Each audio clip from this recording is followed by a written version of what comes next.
Well, guys, everyone's here. I guess I start with recounting what happened last week. So last week, you guys had a very interesting and very eventful kind of day in Korkos. You made your way over to a couple of sites. Mudge went to visit his daughters and found them without their mother, who apparently had been involved in some kind of rebellious activities with a organization called the Free Republic. After giving the children to Isaf to look after, Mudge, you went to find the others again, and the others in the meantime had gone off to see not only the so-called lost market, where they easily enough found a couple of very neat and interesting things, mostly the weather orbs, and oh, Jesse just loaded into Roll20. That's pretty good. And then you guys went on to see what's up with the Mago Technological University, because for one part, Mary wanted to see exactly what who could make these weathers go inside these orbs, and you guys kind of had a general idea that you would also find this knuckle stamp. And so you guys went to the Mago Technological University, where you had an encounter with a mind flayer called Sober, who seems to be some kind of a librarian over there, who kind of knows the way around his people. And he told you that he would prepare a couple of books for you, preferably for Zahir, who wanted 2 books about the liches. And then he kind of you guys kind of went off because he couldn't find Nissa because she was currently at the council. So you guys went back and met up with Mudge, and then together you went to go to the Hall of the Sea. In the Hall of the Sea, you had a small audience with the Lords of the Sea, where Mudge was able to deliver a very heartwarming speech about war, and then was very quickly shut down by Figura Himskis, the leader of the Lords of the Sea, and Lady Joba, who is responsible for no corruption in the Empire. Afterwards, after you guys left the audience, you guys kind of went into a side room after discussing a little bit on how to kind of go ahead of freeing Mudge's ex-wife, and you eventually came to the conclusion that apparently 3 members of the Lords of the Sea have actually affiliations with the Free Republic.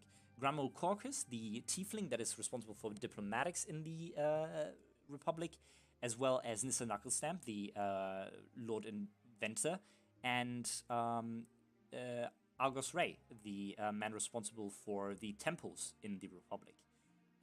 They all kind of made their point very clear that they were against war and that they were very much for a kind of putting a stop to the fighting, and that for that reason they would need to overthrow the current government. And for that, you guys would need to, on the first part, make a distraction, on the second part, free some of the prisoners, and on the third part, take the Lords of the Sea hostage and kind of, deal with them, and then eventually kind of take over the entirety of the government for the time that you will need to surrender. And that is basically not directly where we left off, because after that, you guys made your way back. Zahir got his books, and Nissa gave you guys a lot of different items. For example, Mary got some mechanical claws, while Zon got some goggles of true sight, glasses of true sight, I'm sorry. Mudge got jetpacks, basically. He got the boosters. And Zahir got a storm gauntlet. And you were also handed a shield, an automatic shield, that you assume you will probably give to Ilaria because she didn't get that much from here. And Nissa kind of pointed out that these would be probably very helpful for your endeavors in this fight, basically. You guys were also told that you should come back tomorrow to kind of find out a little bit more on how this all is going to go down. Afterwards, Mudge had actually stolen away one of the Warforged gears from Nissa because he had taken a job by Macau, a businessman that was staying in the Grand Inn, this large inn that stands in the West District of Korkos. And after you guys were at Nissa, Mudge, instead of heading back to the tavern, headed back to the Grand Inn, where he met Macau. But besides Macau, after kind of delivering his stuff and getting the money for it, he met Averna Corpus, Ilaria's mother, who offered him to hire him for a large sum of money to find Ilaria and Damaris. So yeah, this is where we left off. Mudge, you're still standing in the right in front of the booth where Macau and Averna Corpus is sitting, and Xantha Lovis, the elf that followed you guys in Lowbridge and tried to get to Ilaria, just turned around the corner and recognized you. And you can see him staring at you for a little while, and then he goes, don't I know you? You know what, mate? You do seem a bit familiar. Was it in Lowbridge that we saw each other? Yes, it was. Yes. No, I was doing some work for Lord Elrond Misrin. He's in town at the moment. But, right. I was doing a bit of work for him, and I saw you there. I must say, haven't we seen each other anywhere Mudge else? extends his hand, and if his doesn't immediately go and reach to shake his hand, he's gonna take it from his side and force a shake. All right. He's putting some vigor in it. It's a bit intimidating. He's going for that. He's trying to show come on. Don't do anything. He's very hesitant, and you just take his hand, shake it, and he goes, I am,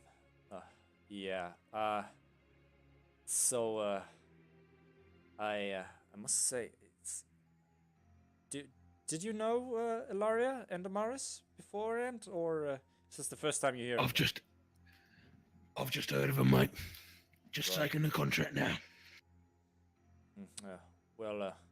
I would be happy to share what I know about her. So we don't actually have any leads on Amaris. She seems to have vanished completely. But we know that apparently Ilaria was last seen boarding an airship to Korkos in Baygate.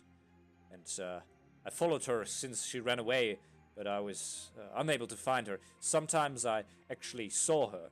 For example, in Lowbridge I saw her. I must have seen her somewhere else, but my memory doesn't strike very much. But I don't really. Are you sure we haven't seen each other anywhere else? No, that's all I can think of.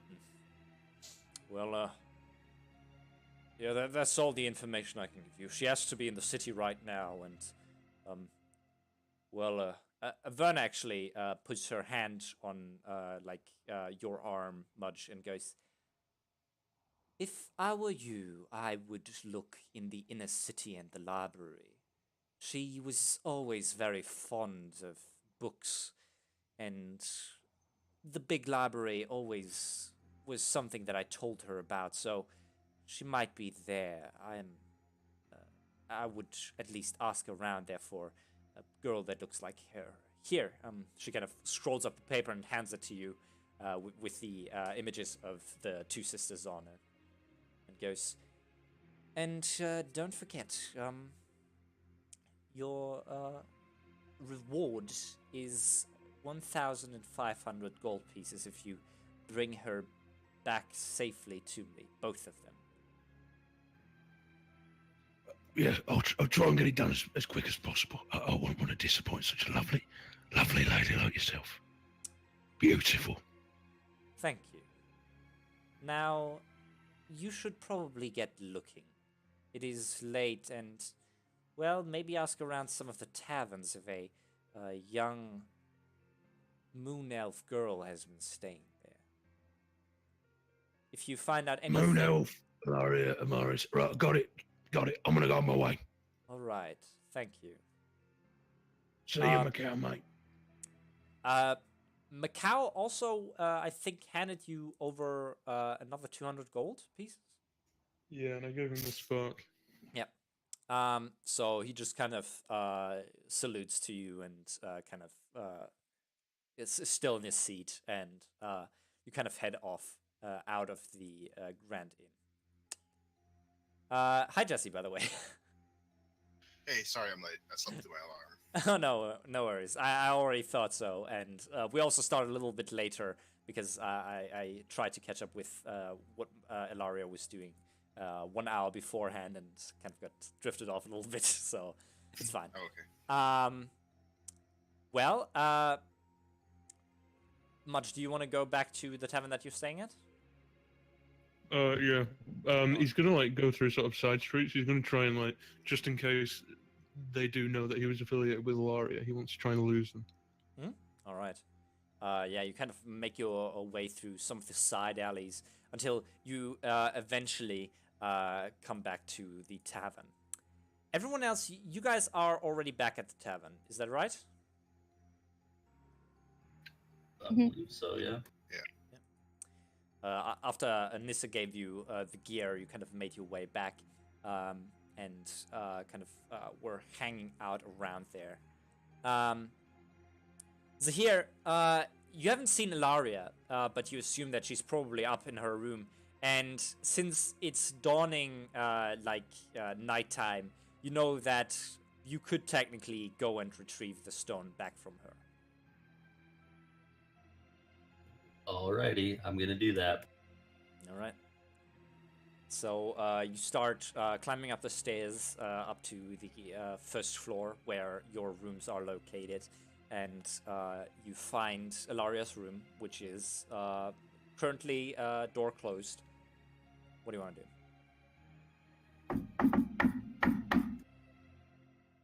do? England. Don't do that. Oh my god. Just gonna open the door. Hello, Ilaria. I don't mean to bother you. Stone. Yes, please. All right, she's gonna hand it over and then go and get the plant. All right. Ilaria kind of turns around and grabs a small bucket that is filled with dirt and has a stargazer lily sitting in the middle of it. To him as well. She just dumps the bucket into your hands, Zahir. What's this for? It may help communication between you and your lich stop when you're around it, so you may want to keep that around you if possible. Do I have to feed it or anything? To water it, yes. Take it for walks or what? Just water it. Was it a big bucket? It's a medium-sized bucket. It's not too big. It was stolen from a graveyard. It's not a huge bucket. Right. Well, thank you. Welcome. And she's gonna close the door. I guess I'm gonna lug this thing back to, I don't know, to my room, I guess. Just hang out there for a while. Put it down there. You actually, as you sit down on your bed and you kind of look over at the plant, you feel interesting, and you suddenly kind of have the the urge to transform into your raven form. Yeah, sure, I'll do that. You transform, and as you do, you notice that this flower is giving off the same shadowy wisps that the seashell forest gave off. And it's filling the entirety of the room. It is kind of building up at its like ceiling, and is kind of grasping sometimes for the window and for the door, but besides that, it's still very, very much invincible. Wow. Okay. So this one little plant is putting off a lot of that stuff. Seems like it. Good to know. Actually, what time is it? It is about it's getting close to midnight. All right. Well, I'll do it in the morning then. All right. Down in the tap room, Mary and Zon, you two are still sitting around as Mudge enters through the door. Zahn is looking at everything with his true sight goggles on. It's very interesting to look at, actually. But you do actually notice that one of the kind of people that is sitting around here is actually not human as he appears, as you kind of pull off the goggles again and kind of put them on to like take a double take. He seems to be a weirdly furred man that is sitting there, and it seems like he has in some way like changed his shape. And he's just very nonchalantly chatting with what appears to be his group of friends.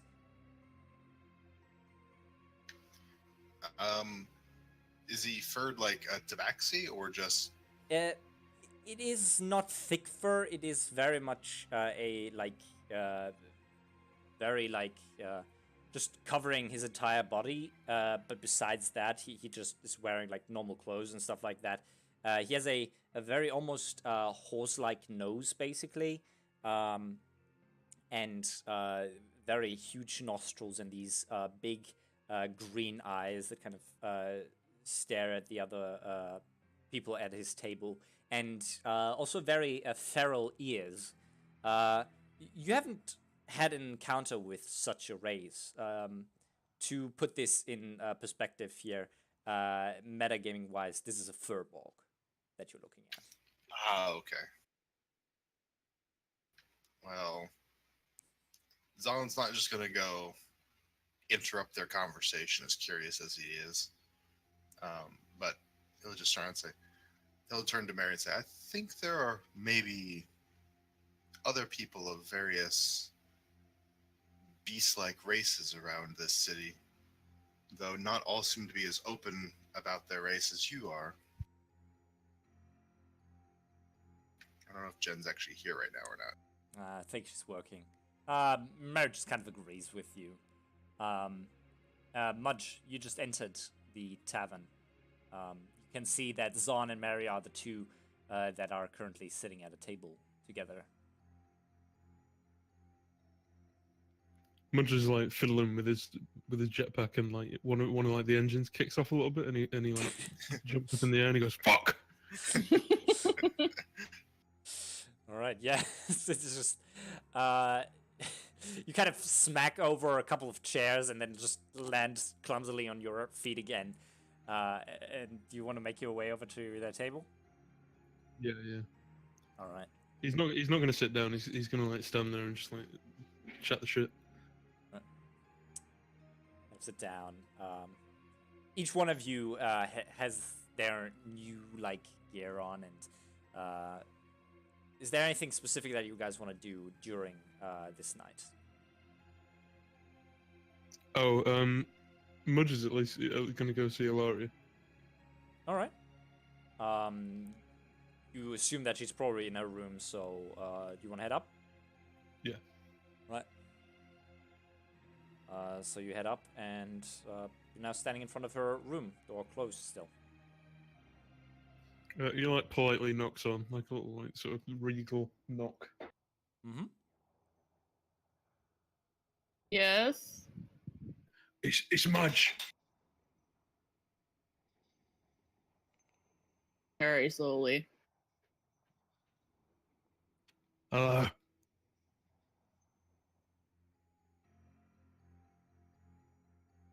Yes. Just wanted a quick chat. Make you aware of some things. Or Can I come in? yeah, she's gonna let him in. Mudge like goes and sits on the bed. So Cross her arms and be silent. I went into town a bit. I'm meeting a contact of mine. I've done a job for him. We'll sort out the money a bit later. But I met a lovely, beautiful lady, who also happened to be your mum. Surprised. She's a beautiful lady, though. But however, she did contract me to try and find you for 1,500 gold. Well, that seems easy enough since I was gonna go talk to her anyway. Oh shit! Right, can we like positively say I found you, and then we can split 1,500 gold? Come with me. See her on my Right. own accord. Right, yes, and we say that I deceived you into coming with me. That you brought me there. It doesn't really fit my MO, but we can work with it. Alone. No, yeah. Well, just let me like see her, and I can say, right, she's all yours. I was gonna go see her tonight. Wait, what time is it again? It's very close to midnight. Well, I'm gonna go see her in the morning. Not that it would concern your mom if it's close to midnight. Really true. Then I'll go see her now. We can get Gonna like a go nice see her split tonight. going on. 500 gold for you. That's what you get. How much is she offering? 1,500. Or the rest, I'll split with the rest of the party. She's gonna dig into the side of that, like, fanny pack that she bought. Yep. And pull out, I guess, stones are One- there. Huh? Stones. You bought 4 pairs, so you got 8. Said, what color are they? Oh, they're all very much differently colored. You have one that is kind of mostly with green white. Then there's one with blue black. There's one with red black, and then there's a one with green blue. I'm gonna hand him the red and black. One of them. One of the red and black ones. Mudge, you get a stone that is very much shaped like a face, and interestingly enough, it is kind of colored in this red and black kind of tribal kind of looking like, and it has very crudely drawn 2 very angry looking eyebrows on it as well. He has a little chuckle to himself and puts it in his bag.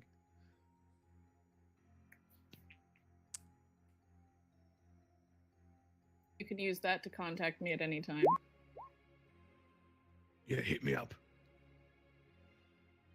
in case something important happens. So when are we going to see your mum? Tonight. We're going now. Yeah, let's do it. All right. Leave. You make your way out of the small room and down the stairs into the tap room. Zahn First, and I'm gonna. Zahn and Mary, you actually see the both of them coming down the stairs. Is there anything you would like to do? No, he's just been looking at everything. But when they do get near, he's going to stand up and says, "Are we all going out again, or just you two?" And him. It's not my call.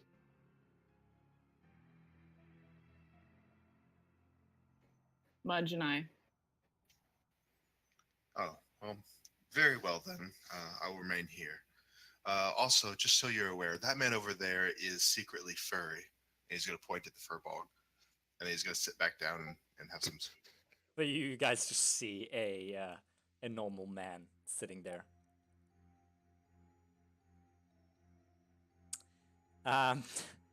You guys make your way out of the tavern that you're currently staying at. Wait. Yeah? I wanted to give them the stones. Okay. Sorry. Yeah, no worries. Which one do you want to give The them? blue and green to Zahn and the green and white to Mary. Okay. Give them the one for Zahir, the blue and black one, and tell them to him tonight Okay. if they can. Okay. Thank you for the stone. Zahn looks like he's about to give it to Mary since it seems like something she would find interesting. Oh yeah. No. That is for you specifically. Contact me at any time. And then if you need to contact Mary, I can contact her through her stone. Oh, that would be extremely useful in this city. Thank you very much. Don't lose it. You can contact me from very far away, as far as I know, too, but it goes through me to the other person.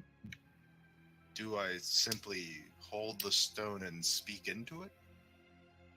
Yes, you do. Yes. Yep. That's the way it works. These are, by the way, just want to point this out. These are different kinds of sending stones.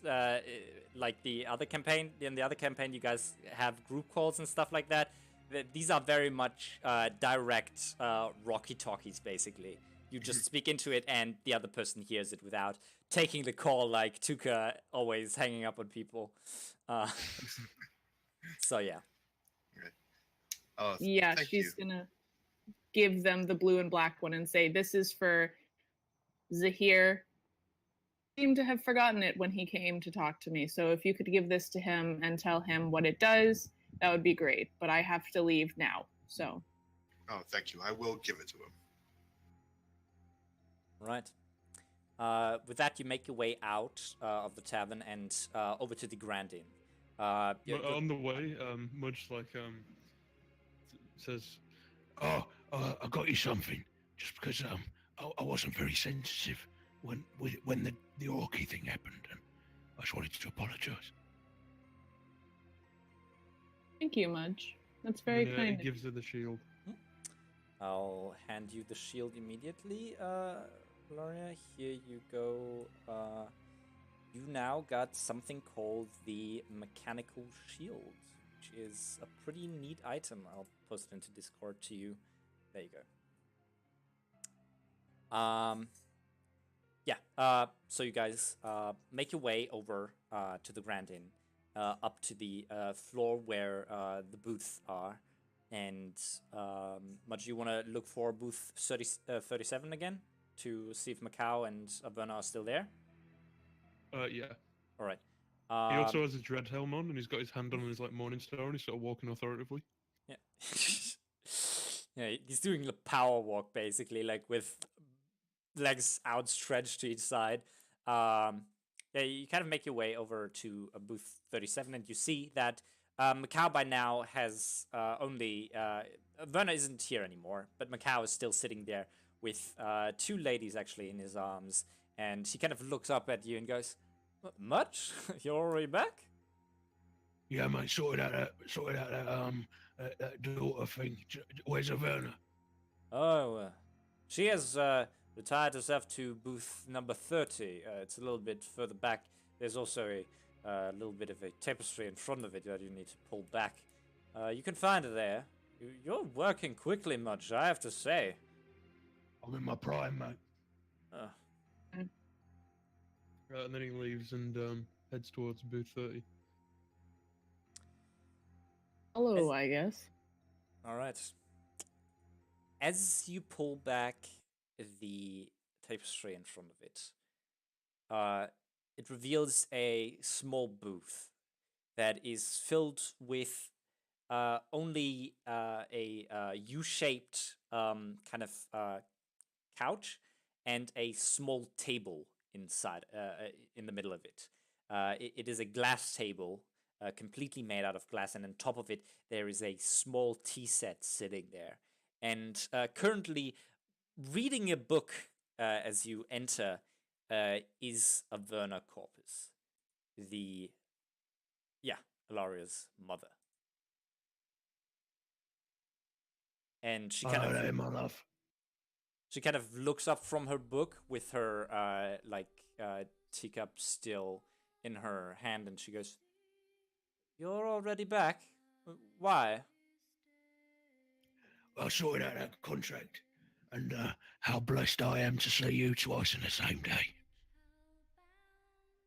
What do you mean you've sorted out the contract? I found Ilaria. She like pulls up her Hi. eyebrows, and she goes, I'd Mudge.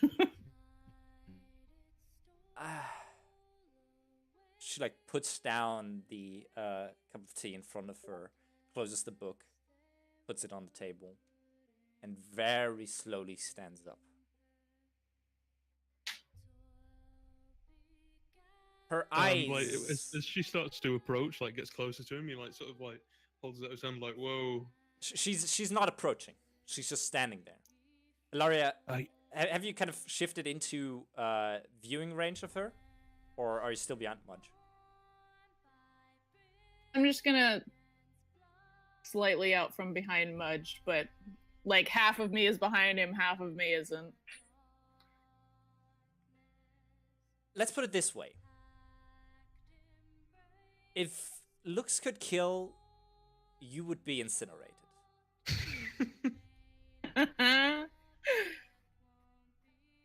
Listen, love, listen. I know you want to get to see your daughter, but we made a deal, and I'd like to see mine at a bargain. Of course. She snaps with her fingers, and out of the adjacent booth, Xanthar kind of steps out and just surprised just goes, "Ah! Oh! I guess I'll get the money," and just vanishes back into the booth again. I'm currently getting feedback from you, Mori, sadly. I know, I'm sorry. No. I'm gonna close the door.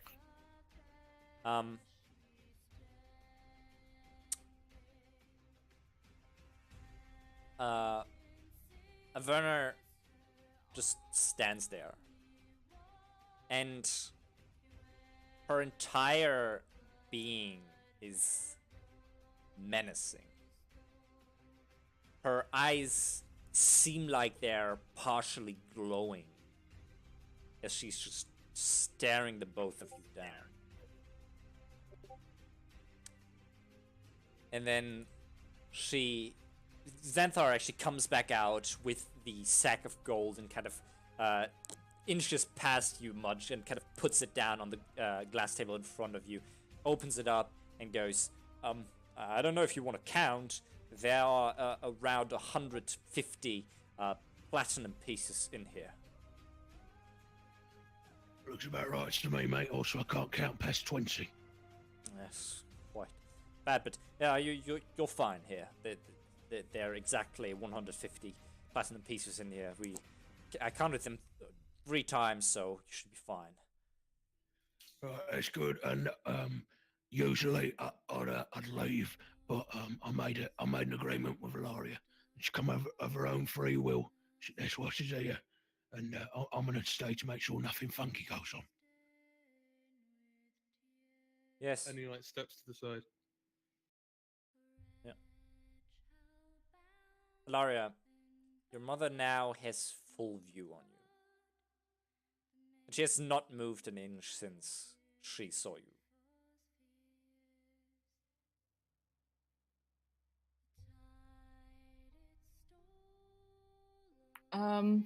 Alaria looks dead into her eyes and raises her chin just a little bit, like when she was facing the Dragonborn. Do you have anything to say for yourself?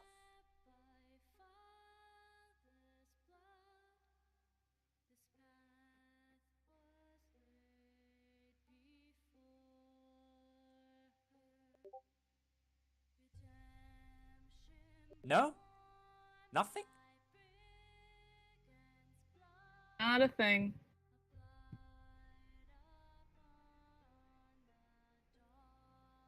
You know that your father is worried sick, that I am worried sick. Is that what you said when you married me off to that monster? Oh, he was no monster. Do you know Were that? you married to him? I forgot that you must have been married to him too, and that's why you know. Come back, Mom. I'm here to ask you questions. How do you have the audacity to ask me questions? You left your home, you left us alone. And we didn't even know where you were.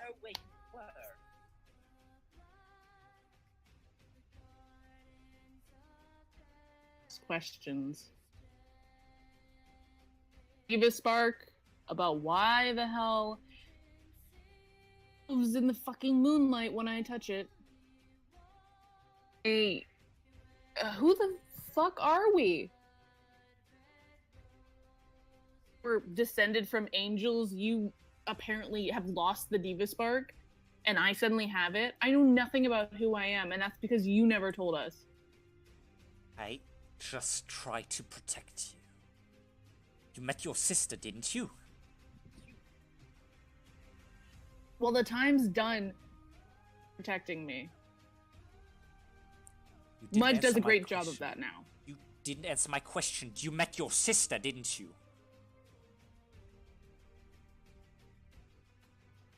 Maybe I didn't. I don't see how that's any problem of yours. She told you about this, right? She put that in your head. And so did the priest at the Lonar Temple, who apparently is an old friend of yours, which I learned today. You can visibly and audibly hear her grinding her teeth. And then she goes, I just try to protect you. Try to Can't be protect protected anymore. because you ran away. You had to do this. It is not right for you. All of this spark thing, it is not good for anyone. It corrupted my father, and it corrupted me for a bit of time. I tried to save you from it. I tried to save your sister from it, but you all just don't want to listen. Where's the third spark? I don't know.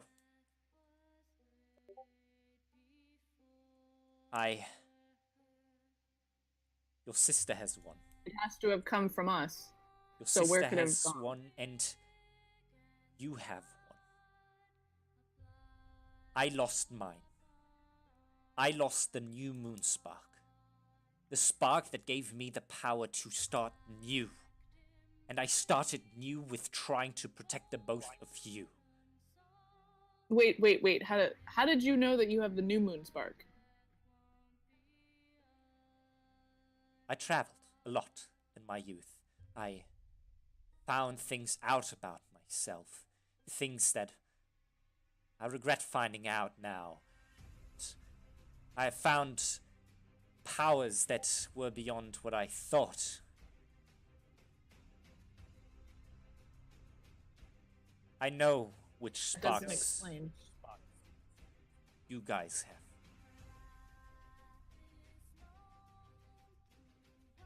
And that's why I wanted God, to protect Hey, you. tell me!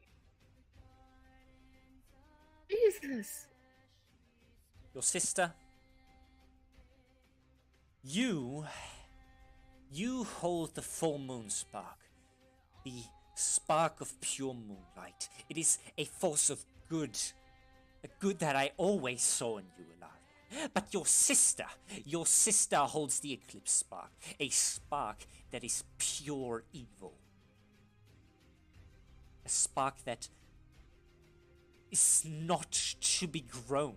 That's why I kept you at home. That's why I didn't want you wandering off. That's why I wanted you to stay in Sea End, because it is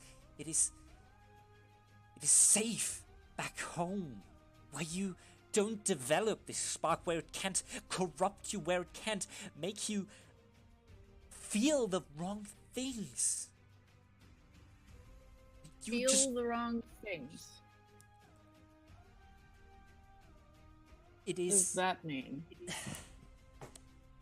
it's hard to explain. The sparks, they make you different. The stronger they get, the more they influence who you are. The more you get influenced by their power, the stronger they grow inside of you, and the more you become something else. Something that isn't you. You.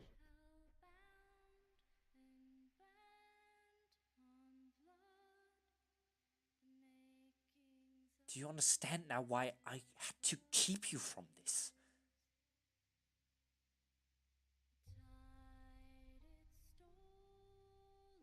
I understand your reasonings for it.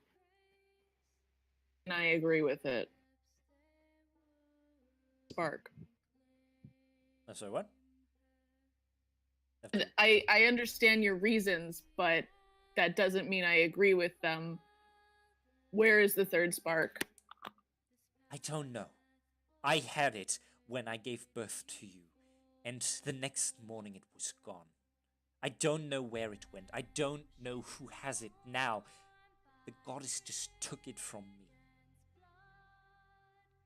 I have some idea. Other families No, from who we are. it doesn't belong to us just because we are descendants of the children of them. Lona chooses a champion of the spark. I was done with using mine, so she took it away from me. Since then, I was not able to make the lake glow. Didn't you ever wonder why they call me the Lady of the Moon Lake? I was able to make that entire lake glow in a pale moonlight, and I couldn't do it after I gave birth to you because I didn't have the spark anymore.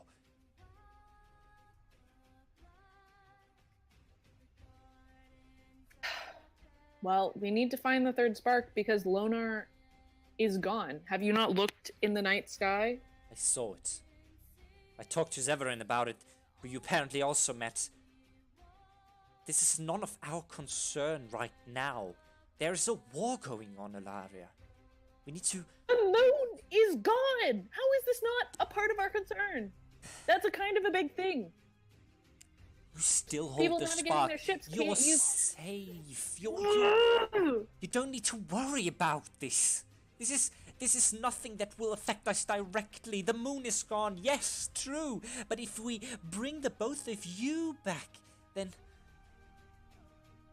That is not happening. I refuse to just care about myself in this issue.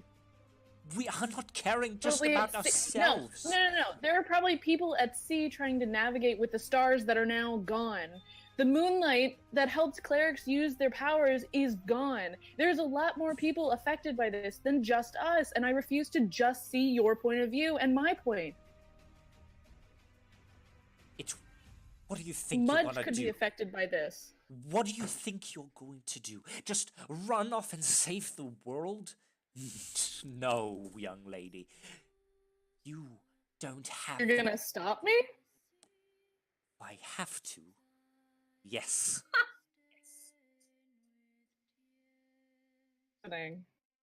I came here of If my I own can free will, and I interject. will leave here. Let's just bring it down a notch. This is elevating. Bit concerned there's going to be some tussling. Don't want it to happen. Say it only one time, Arya. You're no longer running around this republic. There are ways that we can save us and our family. If you choose to completely ignore that, then you no longer belong What? to this family.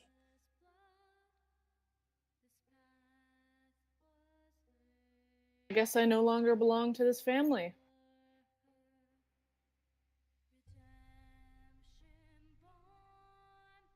Ask me out for caring about other people, then it's not a family I want to belong to. I want you to care about us, about your family, Ilaria. Aren't we care about also... other people does not negate the fact that I care about you. I'm allowed to care about many people. How are you? I met two girls today. I met two girls today who could be affected by this, and they're the sweetest girls, even if a bit headstrong. All right? That are involved in this than just us. I refuse to just see your point of view. How will you get And the that, then moon I don't back? want you to be my mother anymore. How do you expect to save the world from this? There is a war going on, Ilaria.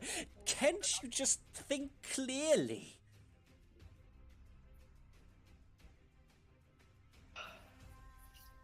I try. Thinking is muddled by your standards, so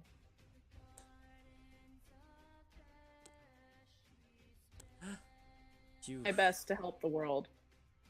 And you're in a position of power that could help too. To do so, we have to talk about.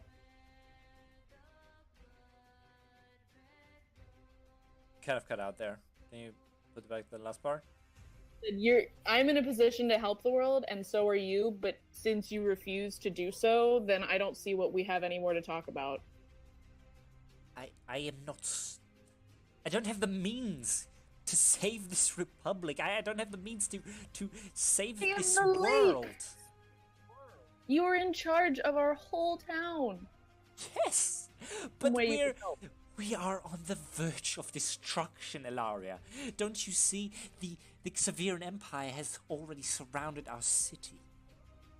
We are at the verge of surrendering. People safe. That's what you need to do instead of running around looking for me. Important than me. I've got things to do. Don't understand you anymore, child. I truly don't. Did, so I don't see what's changed. Do you think you can save this world alone? I've got a lot of friends. Oh, yeah, they probably are some people from the streets, right? Just some peasants that think that they have something good in their life just because they're running around and not caring about anything at all, right? Not about a True that war they're or something. peasants? I don't care who they are. Is that Ilaria. it? Is that why you want me to come home? Friends No. or peasants? Oh God. I want I'll get the you. plate. An envoy of Lord Elrond. I want you to come home because it's safe there. safe with the man you married me to against my will. He is not a bad man, and you know that. He is not cruel to you. I want to be married to him. The not cruel does not make him a good husband. If it's only that you want, then sure, marry someone else. Marry some other... That's not what I want. I have met so many people in my travels that I could help. Minded that you're only thinking about us, which I admire because it's a good thing to be able to think about your family. However, I have a bigger problem at stake, and if this is all we're going to talk about, then I'm leaving because I'm done talking about this. Your sister. If you met her, she's deceiving you, Ilaria. You know what she did in her childhood. I know it. What she did, she's shown me it several times. Then you know that in her heart she's not a good person. That she's going to lie to you to get whatever she wants. For the both of us, I have a head on my shoulders and I can make decisions for myself.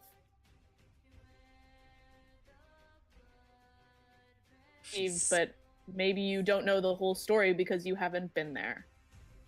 She's going to deceive you, just like she did deceive me all the time. I think that's your own problem you need to take up with her.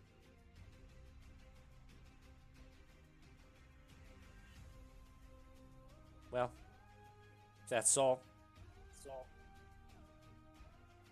Leave me. And Sadly. tell you now, never come back to our family. Mother like you, it won't be hard. Throw open the tent door and just like walk out. Mudge just sort of like lingers in the doorway awkwardly, like looking at both, like the way Laurie just went, and then back to her mum, and says, Thanks for the money. and he walks out. She just shoots you a death glare.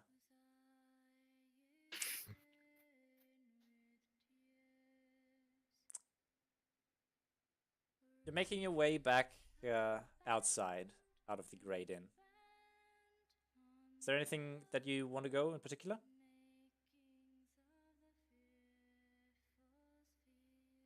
I'm gonna go to the library. All right. Mudge, is there anything you want to go, or do you want to just accompany Ilaria for a second? Yeah, probably just company. Okay. At the tavern, Zahn and Mary, the two of you are currently still sitting around, and Mudge and Ilaria had just left. And the tavern is very full. All the tables are completely full, besides your table, where 3 chairs are still open. And just a couple of minutes after Mudge and Ilaria left, a cloaked figure actually comes through the door. Cloaked in a black robe, with a very huge longsword strapped to the back of the person. A hood kind of drawn over the face, and not showing off too much.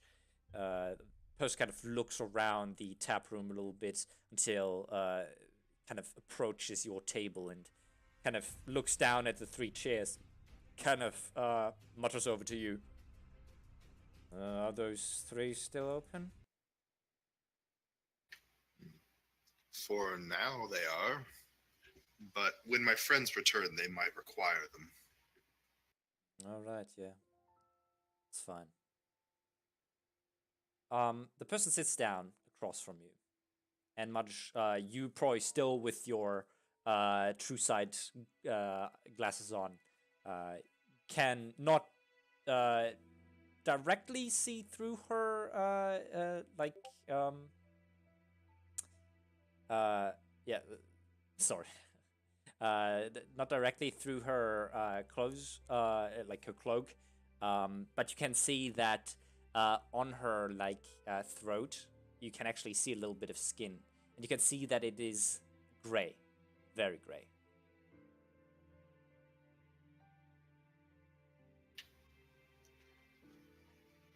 And does Alaria have similar skin at all, or is this more like drow gray? It comes closer to Zahir's gray.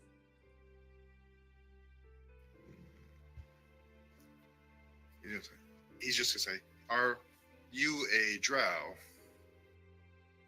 The person kind of pulls up his head a little bit and goes, "No, I'm not. I'm not a drow."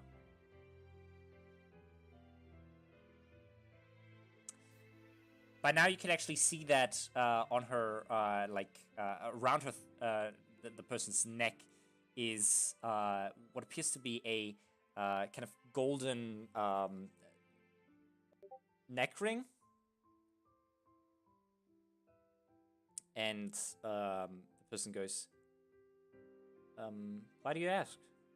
Do you look like a drow?" No, I could only see the tone of your skin, and we met some other drow recently that were looking for a friend of ours and then tried to kill us.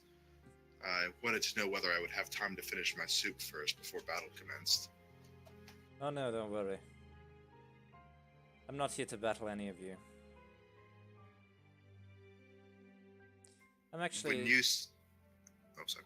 I'm actually only here to complete my own stuff, so, yeah. When you say any of you, are you just referring to my friend Mary and I, or are you aware of who my other companions are? I have a quest. I have a very particular quest. I'm just looking for one person to kill. That's all. Oh, and who is that? We are somewhat skilled at finding people, it seems. Well, one of my friends is. The person kind of shifts their face towards you, and with your true sight goggles you can actually look through the shadow that kind of falls into the face of the person. And you see a very beautiful girl with braided hair and yellow eyes in front of you. And she goes, "I'm looking for a man named Darkheim. I suppose you don't know of him?" And I'm guessing that's not a name that Zahn's ever heard. I don't think you guys talked in front of Zahn about Darkheim, right? I don't think so. Yeah, no. Yeah. That name doesn't kindle any memories for me, but when my friend Mudge returns, he has many contacts throughout the city who seem to be quite adept at locating people. You say Mudge? Is he a half-orc? Yes, he is. Then I should probably go. And she starts standing up. Are you racist against half-orcs? It seems many in the city are racist against some kind or other. I am not racist against half-orcs. Jen, just to bring you back up to speed, there is a girl that kind of sat down at your table just after Mudge and Ilaria left.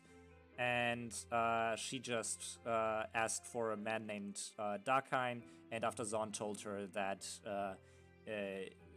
she should wait for Mudge, she was very quick to head away from this place.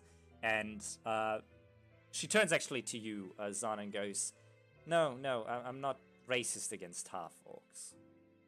It's more that I know your friend, Mudge. Oh, well, May I have your name so I can say that you visited? I think it's better if he didn't know that I visited. If you're traveling with Mudge, are you also traveling with Zahir and Ilaria? Yes, though Laria has been withdrawn from us for most of the time that I've been here. And what about a man named Valis? I am not familiar with him. Ah. Well, if you see Zahir, tell him that Melia was here. Zod's just gonna nod in assent and have some more of his soup. What is the both of your name? So I remember them. I'm Zon. And I don't know if... Mary is Mary. Mary is Mary, okay. That is a very weird name. Is Mary written together as your last name? No, Mary's name is Space Mary. Oh, okay. I'm sorry. Well, I'm glad to meet the both of you, Zon and Mary. Be aware, Zahir can be a little weird. He is sometimes a bird. Interesting. I wouldn't call it that. Well, I should take my leave before they return. Thanks for the talk. Yeah. Safe travels to you. With that, she heads out. Zahir, you're still up in your room. And you've been doing a caca, basically, the entire time. Just basically been a bird this whole time, like dancing around this plant, flapping my wing. Like the jungle birds from planet Earth. And you are just eventually kind of growing a little tired of just doing this. It's funny, but after like an hour or so, it's no longer really that funny. Yeah, I guess I'll just like turn back. You want to stay up in your room with the stone? No, I'm gonna pick up the plant and go downstairs. Mm-hmm. So you come down with this plant, and you see that Zon and Mary are still sitting at the same table. You kind of get over there and kind of put the bucket down. Hello, it's me, Zahir, and this is my plant. Good evening, Zahir. Zahir's plant. And Yeah. Zon's gonna slide the stone over that that Illyria gave him earlier. What's this? Ilaria said that you could use it to contact her if you needed. She asked me to give it to you. I immediately take it and say into the rock, Ilaria, can you hear me? Ilaria. Ilaria, you're just heading out of the Grand Inn as you hear in your fanny pack the voice of Zahir go, Ilaria, can you hear me? Ilaria? Kind of muffled. You're muted, by the way, Maury. Sorry, I didn't realize I was muted. So I just like stormed out of there. Yeah, you just stormed out of there. I'm gonna rip open the fanny pack and just like grab Zahir's and be like, "What? What did you need?" You just hear him on the other side talking to Zon, like, oh, holy shit, you're right, it works. Like a 70-year-old Radio who's check. just handed his first cell phone. Test, Look, test. it makes sense to do it. Radio checks. It's this amazing. Google search cat memes, just shouting into his phone. Sorry, Ilaria, I thought they were playing a trick. No, they aren't. Okay, bye, need and I'll put it in anything? my pocket. You just hear a you're muffled. dead. Also, a short while ago, a woman named Melia, that was how it pronounced, came by. She wanted me to let you know that she was here. She called you Um, weird. When was she here? How long ago? That how long was it since she left before you came down? Maybe half an hour. About half an hour. She said she was looking for someone named Darkheim. Yeah. She Half didn't. an hour, you say? Yes, and she didn't seem to want to meet Mudge for some reason. I don't know why. His cooking is fantastic. Oh. Well, I mean, she was with us for a little while, and she maybe died a little bit, like barely.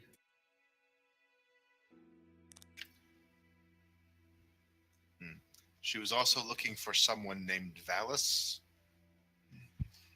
Yeah. Hey, I was also with us for a while, not dead. Hmm. Oh, ugh. Half an hour, you say, huh? Yes, she said she didn't want to kill any of us, but do you know, based on prior experience, if that was truthful or not? I mean, she had a chance to kill me and she didn't, so I mean, well, I was nearly there, but it's fine. She's probably doesn't want to kill us, or she would have probably done it. Oh, well, that's good to know. Maybe she can join us as well. It seems we are more effective when there's more of us together. Well, it's a bit of a sore spot, really. I don't think she'll be joining us anytime soon. You know what? Maybe I should go talk to her. I'll just see if I can find her. Will you watch my plant, please? Oh, of course. You Seriously? don't want us to accompany you? No, I'll just, have a peek, see if I can find her, and then I'll come back. I'll come right back. Well, if you do require assistance, you can use the stone to contact Ilaria, and she can contact us, from what I'm told. Yeah, I'm gonna do the bird thing, so, I mean, it'll be...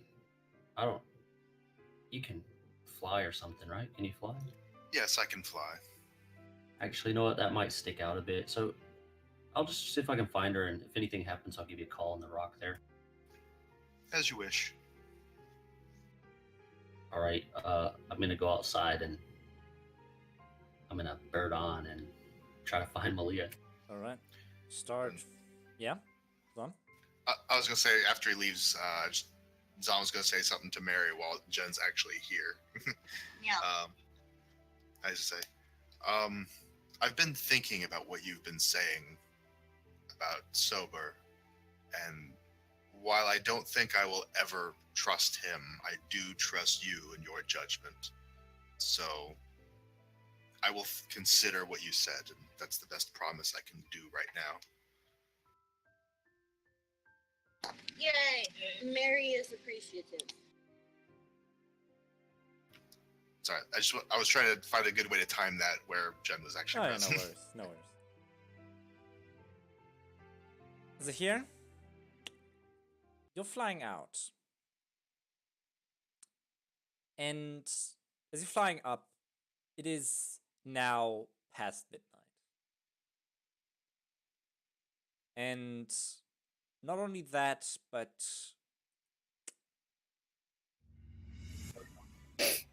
there is kind of no star or moon around. So as you fly up into the air and over the city streets, and you look up, you don't see any sort of stars or moon. And you kind of soar through the different levels of the city, and eventually you kind of dart up to get a better view. It is hard to find anyone around here, truly, because the second and the second layer of streets could mean that Milia could be anywhere in the city. And you make a fly around, but don't find anyone. And just as you decide that you've looked long enough and that you want to fly back to the tavern, you suddenly can't fly anymore.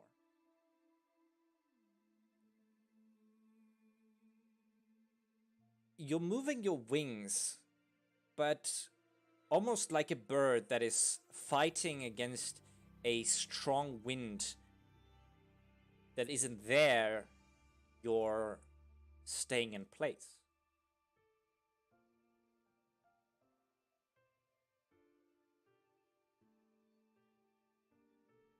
And then you see exactly what is holding you in place.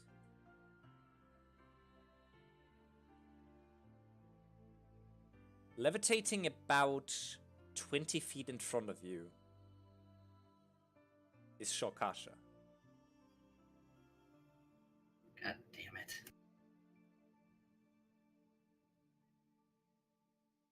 Well, Zahir, we haven't seen each other in a long time. Yo, where you been? I figured you're on vacation or something. The forces of the Seashell Forest didn't make it possible for me to contact you. But you were contacted by Darkeye, weren't you? You know, he may have mentioned that his name was Darkon, yeah? Intimidating fella. Yes, who we all answer to. And here I thought you were the boss. Even I bow to gods.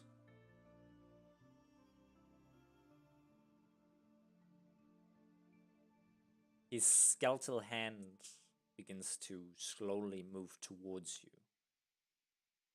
And you're dragged closer to him through the air. Until eventually you reach his hand. And kind of step onto it with your small bird legs. And then he goes, "You have it on you, don't you? What's that then? The gem."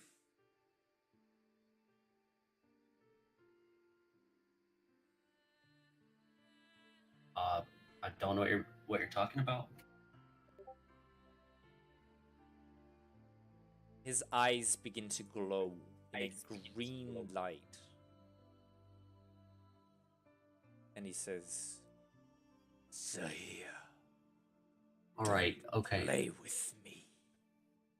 I'm just lying because, you know, I don't want you to take it from me because I need it to find the other ones.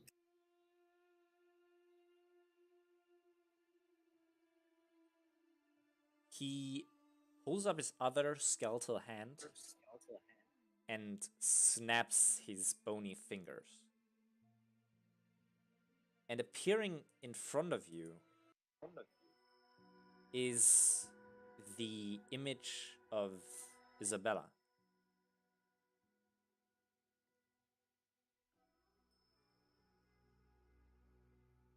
She has her eyes closed, just like the first time that you saw her, back when you were first knocked out.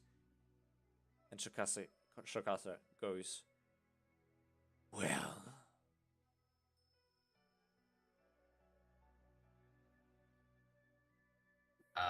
Well, what? I'm sure that you can find the gem of torture without the gem of draining." Yeah, but if you'll hear me out, I mean, there's people, I'm sure you know, you're all like involved in this, somehow connected, that are also coming for it. They're super powerful. It's just like, I would feel a lot better.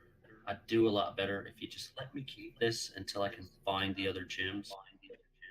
I mean, it's not like, Am I even giving you my powers, Zahir, if you're not willing to use them? well, maybe if you would give me something that's somewhere near this, it wouldn't be such an issue. I think we can both appreciate this is a very powerful artifact.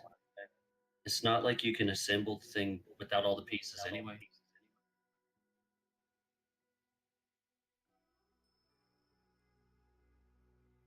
So, I mean, if you could just be patient, and then you could give Darkon all the pieces at one time, think about how pleased he'll be.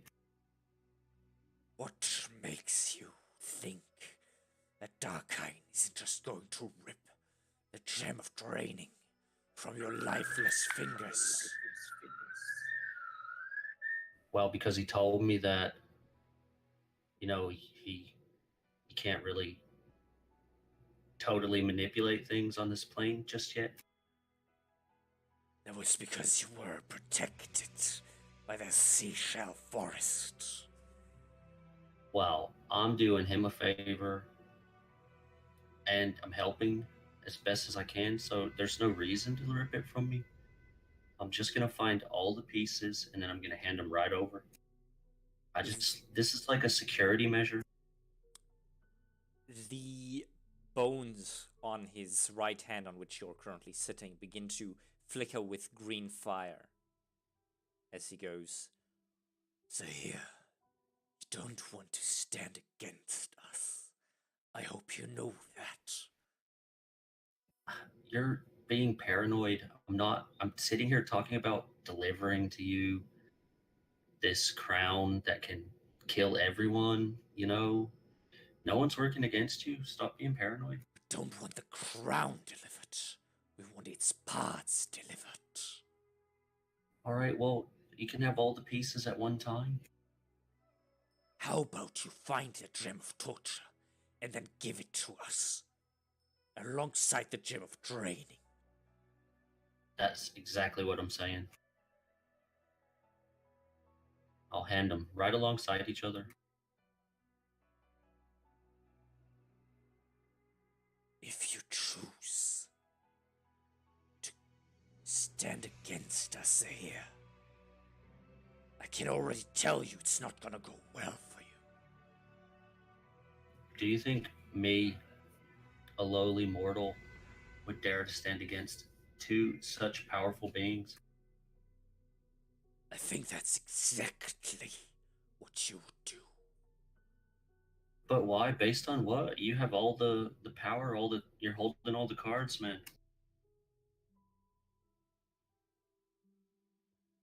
Don't stand against us here.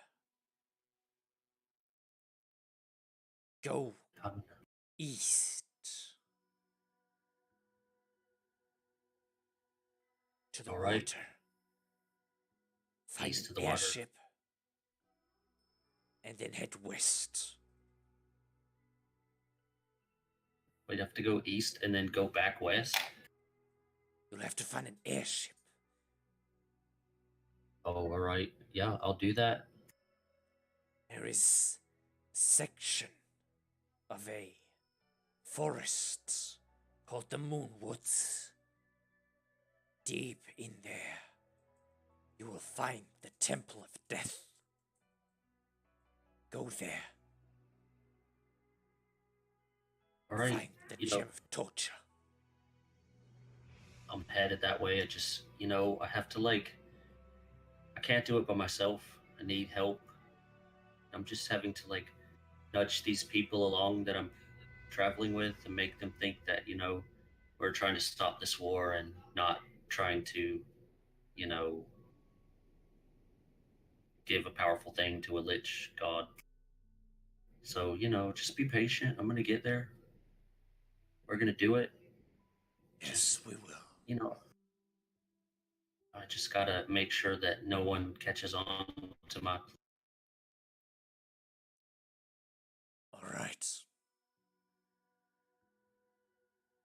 You know how people are like, oh, you shouldn't kill people, it's wrong.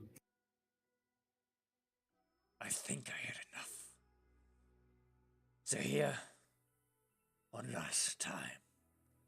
Don't betray us. With that, the green flames vanish and then just burst up again, surrounding Shokasha's entire body, and then he's gone.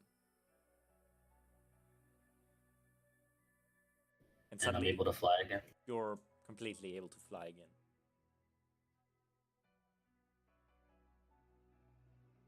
Well, I'm flying directly back to the tavern. All right, yes, soaring down. In the meantime, Alaria and Mudge, you guys had made your way over to the Megatechnological University, where you arrived back at the library. It still stands open, and you can easily enter. She just like storms in. She's like walking really fast and angry. All right. Mudge is sort of limping behind. He's had some fucking steps today. If he had his Fitbit on, good Yeah. lord.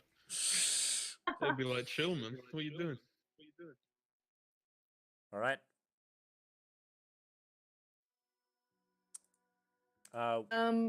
Yeah. She is going to. I think she followed him to, the books on warlocks and stuff, and she's just gonna go.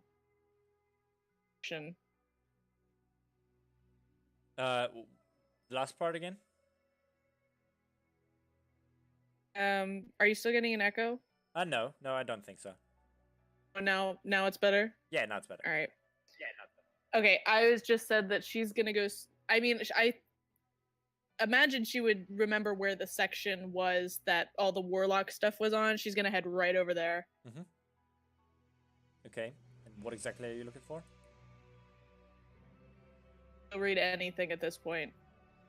All right. Challenges on anything. You just grab a couple of books from the shelves and put them on a table in front of you. Mudge, what are you doing in the meantime? He's just sort of looking around. This isn't really a place that he's massively comfortable in. It's full of book people. Yeah. Give me a perception check. I mean, you've been here twice today already. Yeah. But now you have to actually stay in the library. Ugh.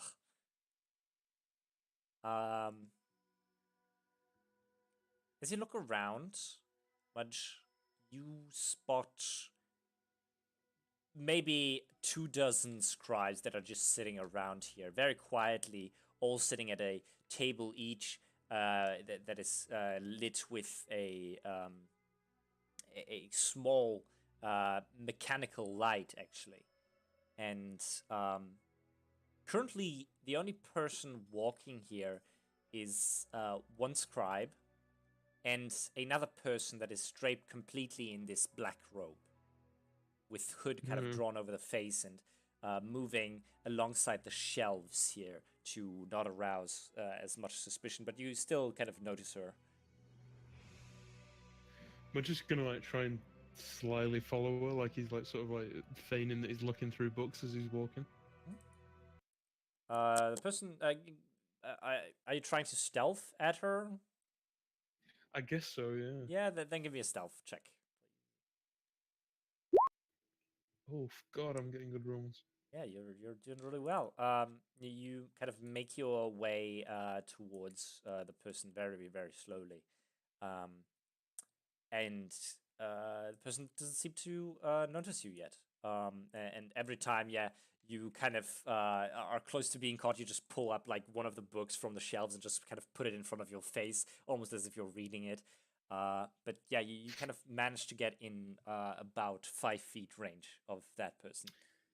Have I been following this person for a minute?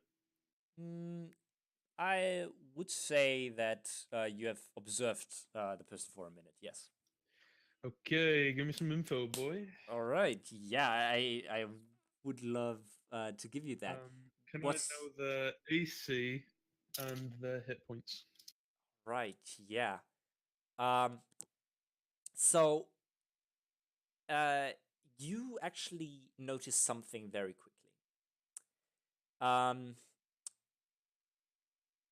this person seems to be more heavily armored than it seems like.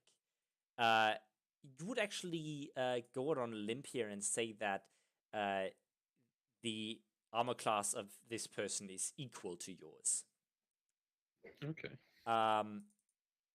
While on the other hand, the HP of this person seems to be just ever so slightly, and I'll meta game this here real quick, is 1 point higher than yours. I guess that's kind of the spell. It's just sort of meta knowledge, isn't it? Yeah, well, usually it's like context clues for like I don't know, a dragon, for example, if you like kind of see how Yeah. thick its hide is and stuff like that. But yeah, Right. Okay. Mudge is gonna keep just following him as much as he can. There's something shady going on. eventually the person kind of stops and grabs 2 books from the shelves and sits down at a table and starts skimming through them. Mudge looks for like a cookbook or a book with pictures in it, so he doesn't have to read. Yeah. And he like sits across the table from them. There is nothing of the sort of a cookbook in here. But you just grab a random book that looks kind of colorful and thick, and you just put it on the table, and it just says the Amazing Tales of Walter Smallfield. It seems to be some kind of like memoriam to this guy, and you just kind of flip a couple of pages. Until the person kind of looks up at you. And with your dark vision, you can actually see past the shade that is falling into the person's face, even with the small light in front of the person. And you see that it is Melia. Oh shit! And she just He goes, doesn't seem like angry. He's just like inquisitive.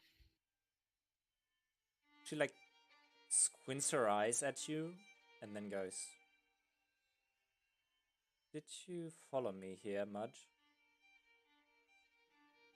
Well, I could have done if I wanted to, because I'm very highly skilled at my job. However, I didn't even notice you until you looked at me. She like looks down at the book again, flips a page. What do you want? What are you, I want to know what you're doing here. Doing my job. Still Oh, on what's that, my love? way to kill Darkheim. All right, but you don't have any kind of, malice towards me or Zahir or Ilaria. Oh, no, I don't have any sort of malice towards any of you besides Zahir, and I made it very clear to Zahir that I was very angry at him. But even that has partially passed. I must say the last couple of days, the last couple of weeks have been kind of lonely, to say the least. Oh, After I died in Sea End, I woke up again in a morgue. Tried to dissect me. I made my way out of there and then down to Korkos. I've been running around here ever since, looking for any sort of information. I know where Darkheim is. He's just always changing his place, and it's so hard to pin down. I'm... Anyways, yeah. He's... listen, why don't you come back to the tavern with me and Ilaria? And in the morning, I can look at maybe seeing if I've got any mates who might be able to help you out. I don't think that would be a good idea. Why is that? You're still traveling with Zahira, aren't you? Yes. There you have it. Listen, it's in the past. Well, yeah, it's in the past, but much. He chose to kill me. Listen, I can't account for Zahir. But why don't you, for some way, to keep in contact with me, and I can help you out as best I can. You have to understand what it's not about you. It's not about Ilaria. It's not about any of you guys. Like, it's about that. When I joined your group in Iketown, when you freed me, I was so full of hope, and I thought that you actually were the people that the prophecy spoke of, and then you, Zahir just killed me off. Like I wasn't even important to him. I can't go back with you guys. I'm sorry. It's not my place. I understand, and if you rethink things, we'll stay in it. And then he gives her the tavern name. Thanks. I was there today, actually. I spoke to two of your new members. Zon and Mary, I think, were their names. They seemed quite interesting. Yeah, well, they both like things that are interesting as well.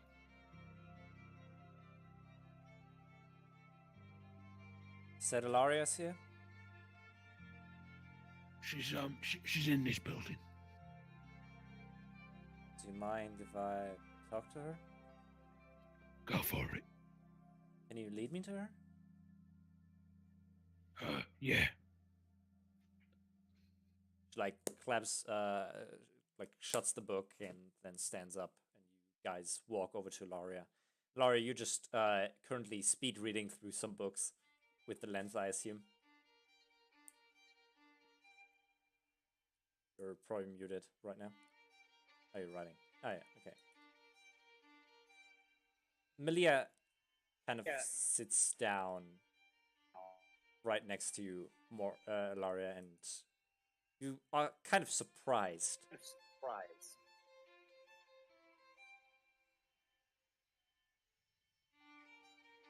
As you see her Don't with speak for like a minute.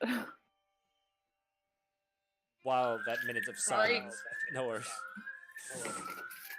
Damn it. Jesus Christ. Yeah, during that minute of silence, Melia kind of puts a hand on your shoulder and kind of smiles at you with a very crude smile and goes, I'm glad to see you again, Laria. She's not gonna say anything. She's just gonna hug her like really hard. I don't know how you guys found me. Mudge said it was just coincidence. Is everything- I'm so sorry about what happened. I'm so sorry we let Zahir do that to you. I can stop it, but I am so sorry. It's fine. I'm not angry at you or anything. You don't need to be sorry. Just say it. How are you doing? Have you found your sister yet? And my mother. Oh, And I'm trying to research her and warlocks. oh. Well, I guess that's good. Trying to understand more what Zahir is about.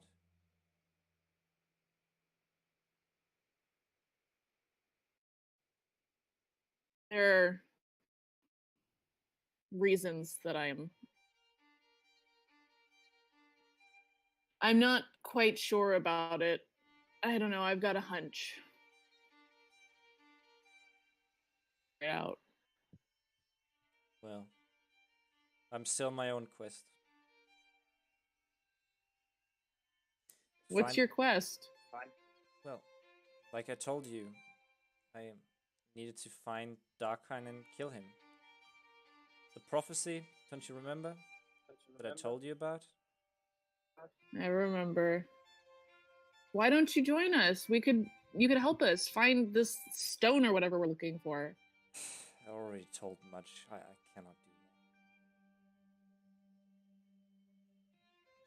that. After all what happened, I'm just... I can't join you guys as long as Zahir is with you.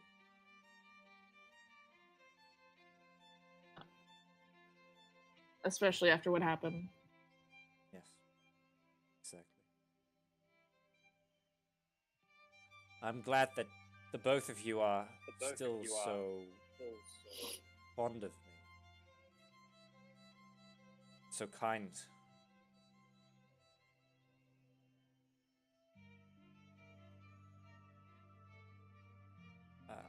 I'm glad Well, to hold both of you my friends, even though we haven't seen each other for weeks.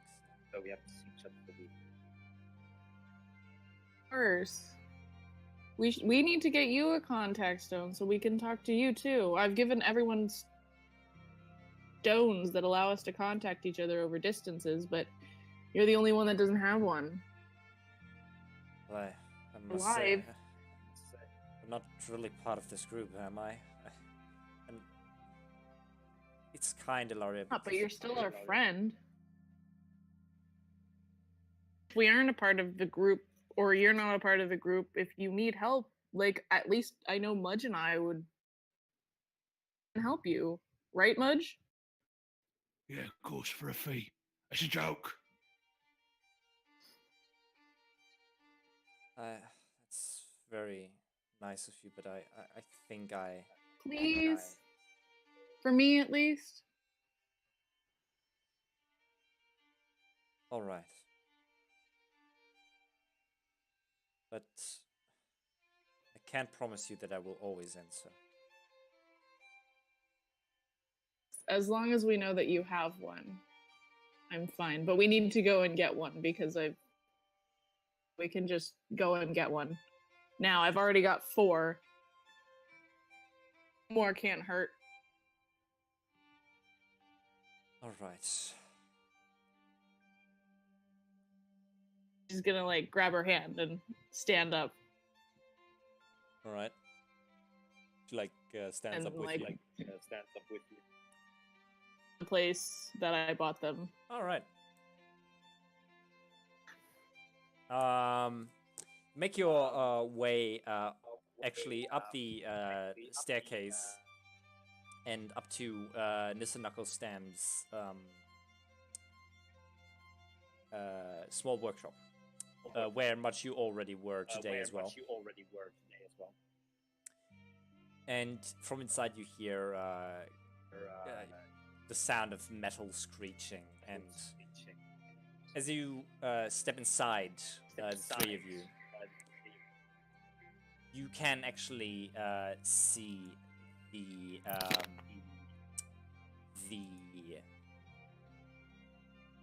large metal armor still elevated in the middle of the room. And Nissa is just kind of standing there in front of it. She's this very small gnome with pinkish hair. And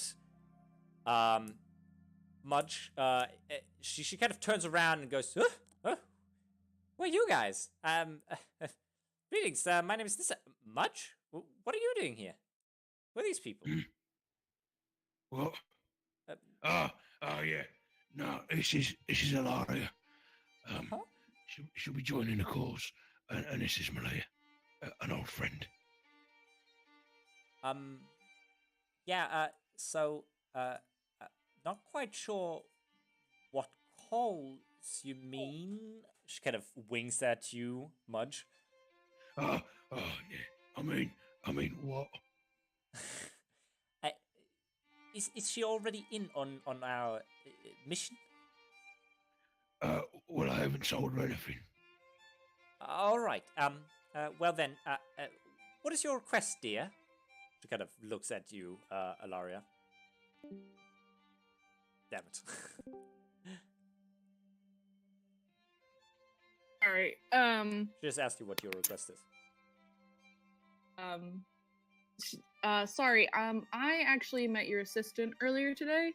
Oh, Striker, And yes. she's gonna pull out one of the stones and she's gonna go. She actually sold me 4 of these, and I was wondering if you had just one more pair that I could buy because I forgot someone to buy it for. So Oh. like one more pair. Sure. What was the price that Striker gave you for these stones? Gold pieces each. Oh, all right, yeah. Let me take a look. And she like jumps directly to the chest without rummaging through anything. Just opens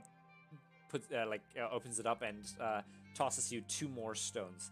These ones are white and give me a second. White and red. She's gonna dig out the 25 gold pieces. All right. You hand it to her, and she goes, "Perfect. So much since you haven't really done any introduction for her. I actually have designed something for you, Much. I thought maybe this is something that you could make good use of in our mission." She like winks twice at you again. Yeah, I mean, you're not being very subtle. Yes. She like turns to you, What's Ilari. going on? I'll show you later. We're just trying to overthrow the government, and so this huge armor here, is actually a little bit more. I call it the, it doesn't really. It has a very long name, but I think I'm going for an acronym kind of. It is called the Adamantine Destruction and Reconstruction Unit. It is a one-man armor, basically. And you can see it is huge. It is almost 20 foot high, basically. Oh my lord! Really? And she goes, so Interesting. this thing is basically piloted by one person.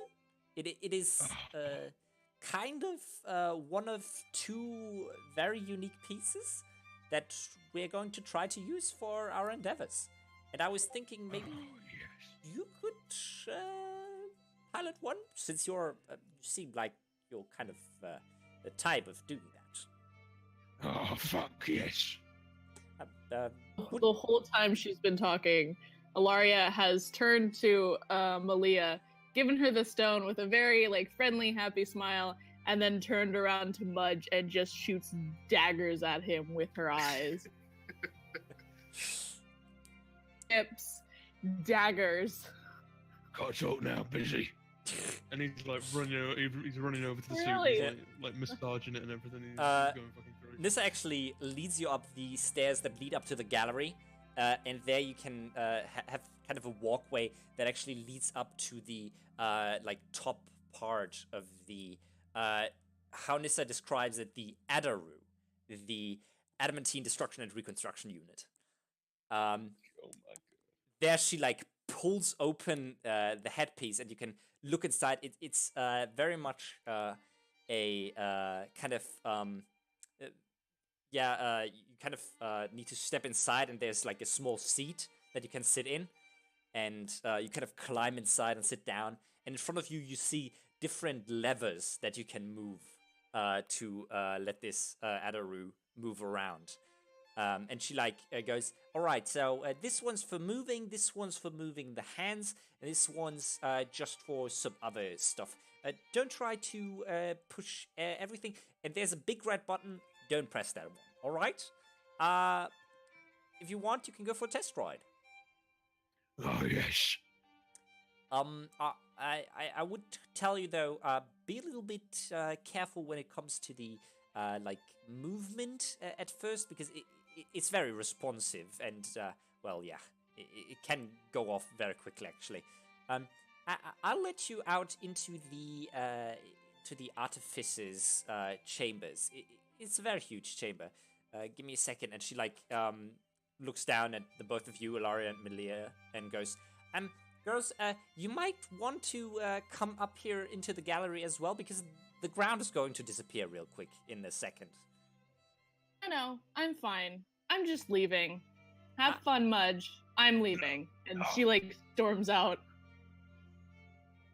Melia just goes, I think I'll be leaving too. Thank you, kind woman. And then just heads out after you.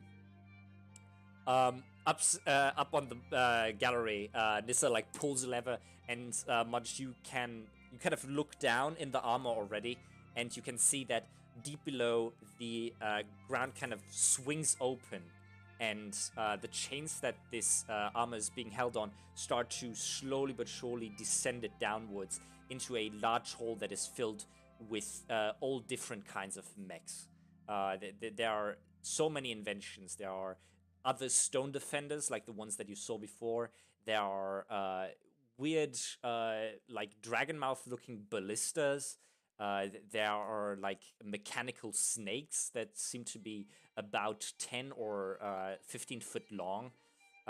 It's very weird, and it kind of is this long hole that has a basically is lined with these inventions on each side, and kind of leaves a pathway through it. And you kind of suddenly feel the impact of the feet of the Adaru kind of hitting the ground, and the chains kind of rattle across the armor for a second, and then you're free to move. Oh yes. He's just like he's trying to figure out which is the smash button. Yeah, you just try out levels. The first one, you didn't really take like that much. Like you were just skipping the tutorial basically on this, so you just start pulling levers basically left and right. It moves very quickly, which is something that you realize. It is not as quick as you would be on foot, but it is still quick for such a huge construct. And its blows with its fists are devastating. You like start punching a pillar, and your first strike, you actually feel the impact in the armor for a short second, but you just see a crack that just builds up on the pillar from the top to the bottom as you punch it. Oh my god.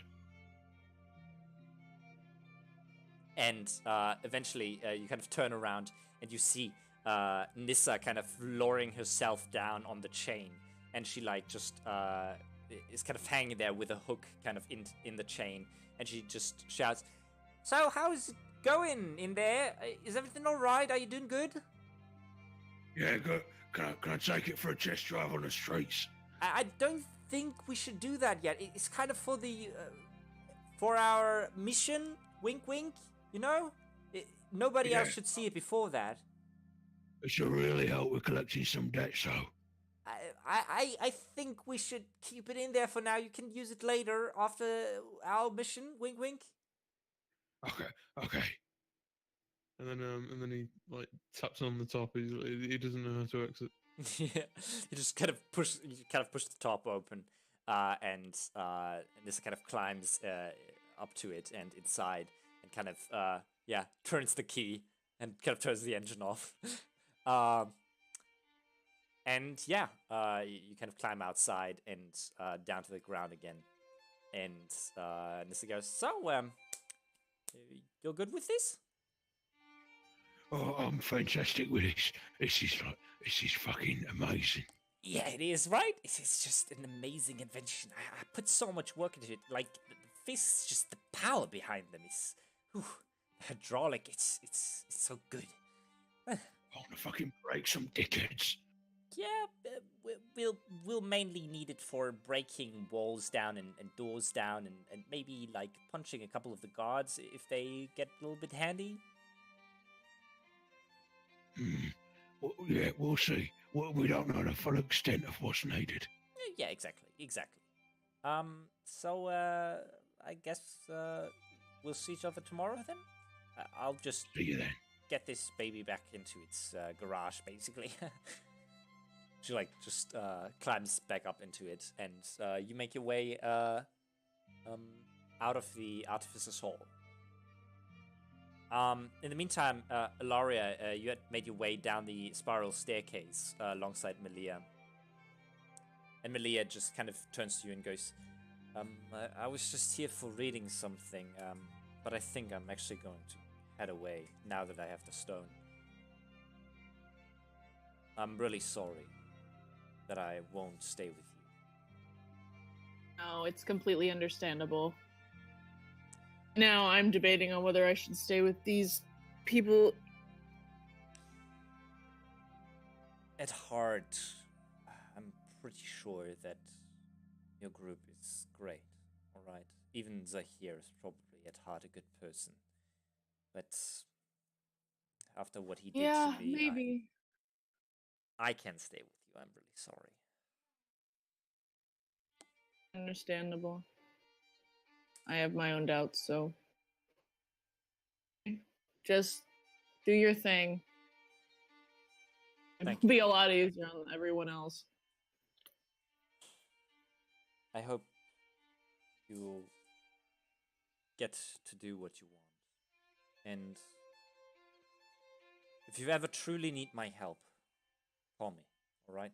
Now that we have this, you should be able to use it. Not only for me to call upon you for some socializing, but yeah. Thank She's you. gonna hug Malia. She like hugs you back. Then she kind of pulls away and goes, thank you. And then just Go on. Go save the world. she kind of puts the hood over her face and goes, you guys do the same. Maybe I wasn't all wrong and you're actually the people from the prophecy. Who knows? Oh, let's hope. With that, she vanishes in the darkness of the night. And a couple of minutes after, Mudge kind of comes stumbling into the library again. Gone looking for another book. Alright. Mudge, you see Ilaria sitting back at the table where she read the book the last time. Mudge approaches her and just sort of like gauges her facial reactions to see if she's annoyed.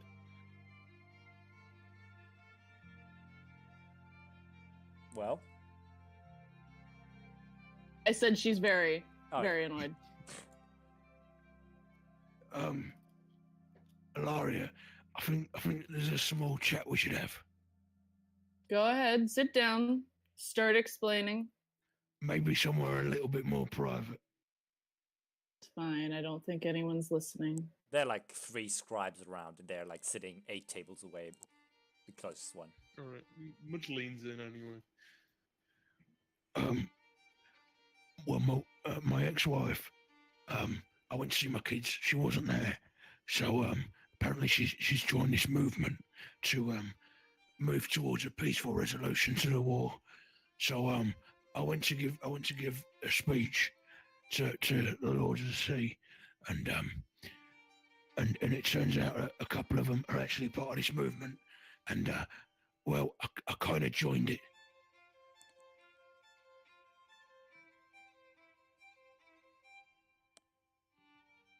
Is there more? Yes, there's currently a plan in action. And then he like leans real close.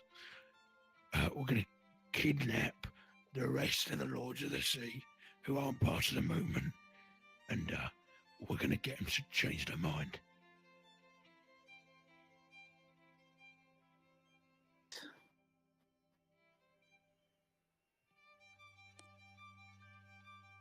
Sorry, you have to repeat that, Maury. Cut off there.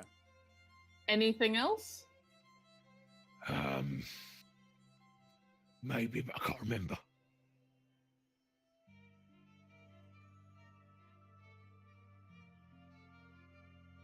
Just smiles and closes the book slowly. So let's gauge your reaction. How you feeling?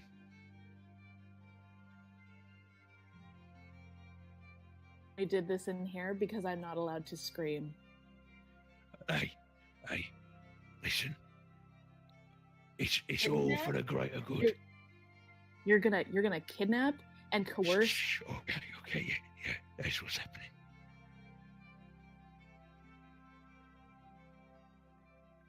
I you know, this is Listen. no, Oh, shut up. You can shut up right now. This is way too much to handle. I can't even. No, Laurie, they're very bad people. This isn't a democracy. They're not interested. Yeah, they've been running things on their own. They're very bad people.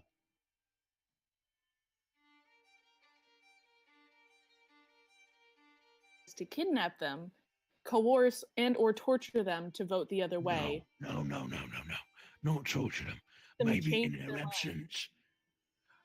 If they're not willing to, maybe the plan is to just vote in their absence. Do that by showing up in your big metal suit and saying, "Oh yeah, by the way, it's me." Wait. No. No one's ever gonna believe that. Listen, it's for the greater good. All these big Greater good. minds, all these book people, they've all planned it out.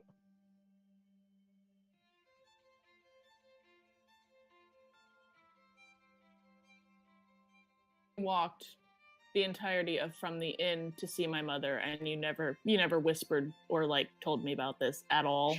To be honest, it completely escaped my mind. Does a coop oh Jesus fucking Christ. How government escape your mind, Mudge? That doesn't escape anyone's mind. How do you not? Oh my god. All right. I'm very busy. I'm not going to be a part of this. I can't. I've got too much to deal with. I can't. listen. No.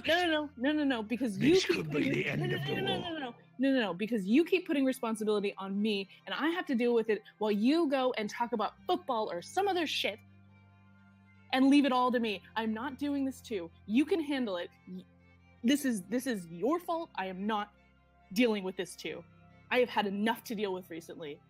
I'm done. You can handle this on your own. If you've got a big metal machine, whatever. I don't care. I'm not going to involve myself in this because this is ridiculous. Okay, I understand. I don't want you to join it. Just I want you to be aware.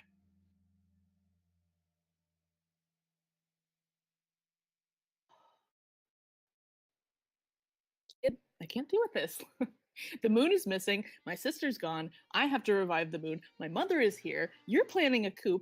Malia just showed up from the fucking dead. Descended from angels. What is happening in the world? How about after tomorrow, we take a bit of time off just to calm down. Maybe go to the spa, chill. Yeah.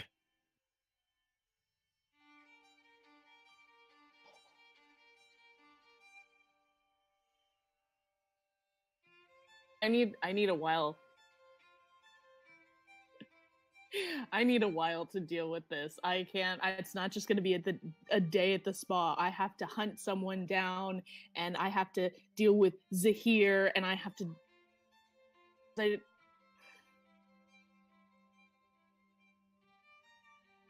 I'm gonna do my best to help you through all of that. But just when for a Orky little left, while. and then when Zahir kept basically to give him the stone, and then you would turn around and talk to someone else. That's not helping, Mudge. You could have helped, and you didn't. I'm sorry. I shouldn't have done that. In the The future, stone I'll is try and yours be. to deal with. It is your property, and yet I am the one carrying it around. I'm the one that has to deal with Zahir, and I'm the one that has to take all of the fucking shit from him. So you know what? If you want to help, then you can help in that area. Because frankly, I don't trust him. I don't trust him with the stone. I have to keep saying that I do to keep the peace in our fucking group. And I'm tired of being the one that has to keep the peace every fucking time. All right. Okay. I'm gonna try and fix this.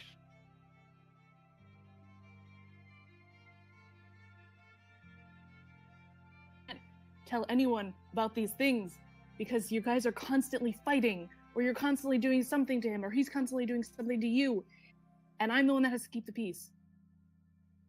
I understand there's a lot on you, and it's not fair. And I know with Orky gone, it's going to be even harder. So, if you need anything, just let me know. About the situation with the stone. I'm going to sort it out. So far, we have it that I am holding it during the day and he is holding it during the night when no one can supervise him. Way to make him happy. I'll retake the stone. I'll give it to Issa. Hold on to it. It It's doesn't yours. make me He's only feel going to accept nice. it if it's yours. He doesn't need to know.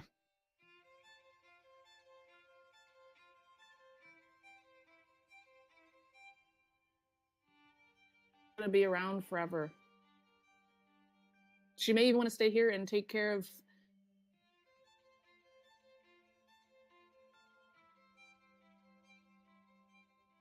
Listen, Get this responsibility, Mudge. I get it. I know there's a lot on you, and it's not fair. So we're going to get it sorted. And he also he reaches into the pouch with all the platinum coins and he gives her 50. It's 500 gold pieces.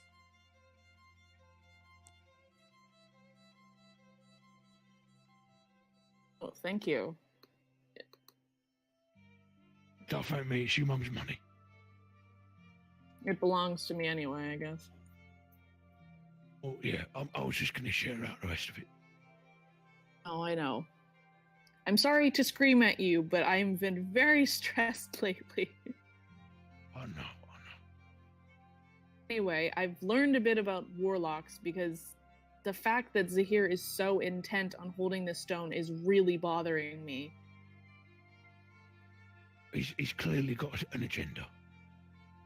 And it, not but- knowing what that is really concerning.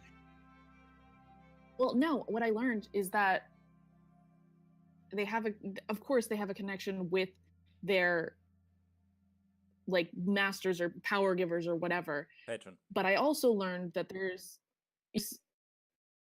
you know all those flowers that keep showing up, lilies, and I don't know what it is for you, but like Lime. specific flowers in specific places. Yeah, no, I know, but I don't know if he knows yeah. what I'm talking about. In places. Listen, I don't know about all that fate and all this flower business. All I know is that it's going to be a rough time. It's bad now. It's going to get worse. And I just want you to know. I'm trying to tell you something. So for me, specific flowers keep showing up. So they're pink lilies, and they're my favorite flower. They keep showing up in like very specific places that they shouldn't be showing up in. But some of them have this power to be able to prevent him, Zahir, from talking with his patron, Shorkasha. Oh shit. If those exist, then they prevent him from talking to them. Does that mean that they have a contact constantly? Because if it does that mean Shorkasha knows that he has the stone? Oh shit. Does, then wouldn't his patron, not Shorkasha, but Shorkasha's patron, the most evil guy, wouldn't he also know that person has the stone? Yeah, right. I I get want you. it so much. Listen, we're going to get it back. I'm going to get it back.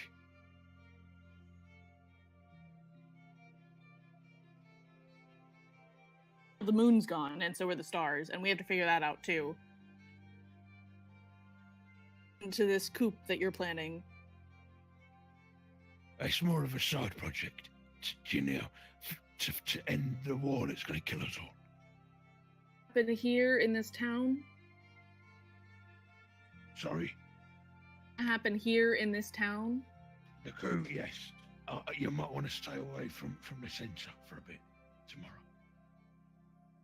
Kind of is a big project that may follow us from town to town and get our names scored down as wanted. No, because it's going to fix the problems. I don't know about that. I'm not the spearhead of this. There's some very smart people. Very smart people. Nissa herself, she's part of it. They're all gonna fix this. Will have to be smart people to get in the positions that they're in. Well, Is they you could know, take it. maybe they don't have to, but they are now.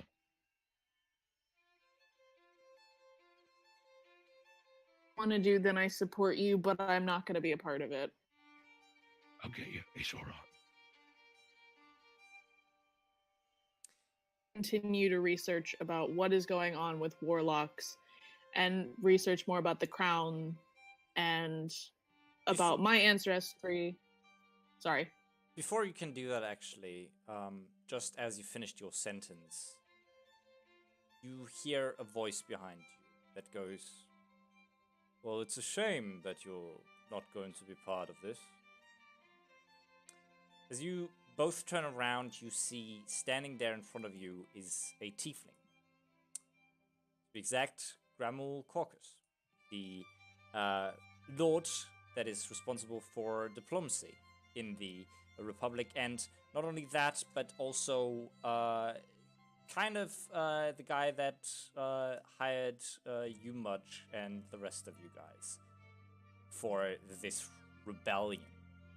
And he's also the leader of the Free Republic. And he just kind of shrugs his shoulders. And Ilaria, you've seen pictures of him, so you immediately know who he is. And he just goes, "I thought if you were a friend of Mudge's, then you would be very willing to end such a bloodshedding war." She's gonna put her hands on the table and stand up and look him in his eyes and say, "Look, I be a part of this, but no one knows if this is gonna end the war. Hell, it may even keep it going longer. No, it will not.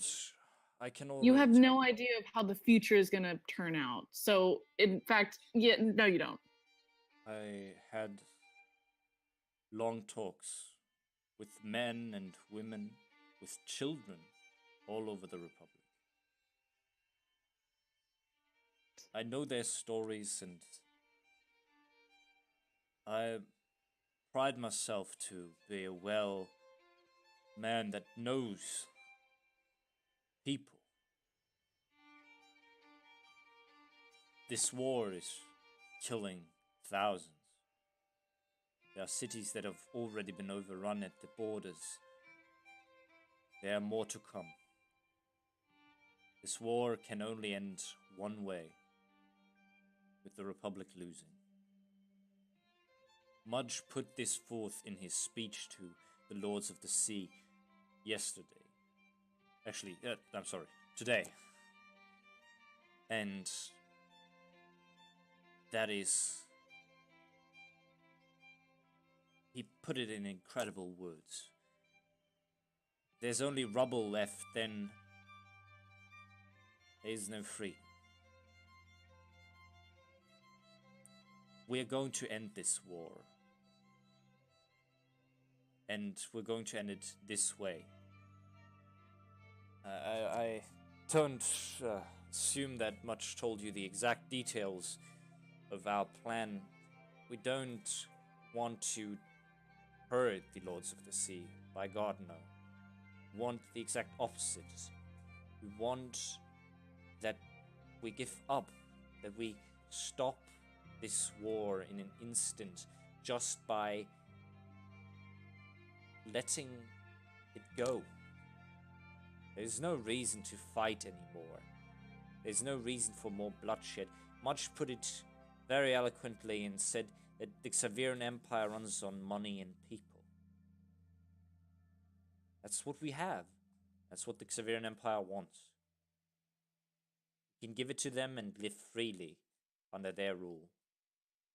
That's how we end this war. That's how we end bloodshed. That's how we save the people of this republic, the children,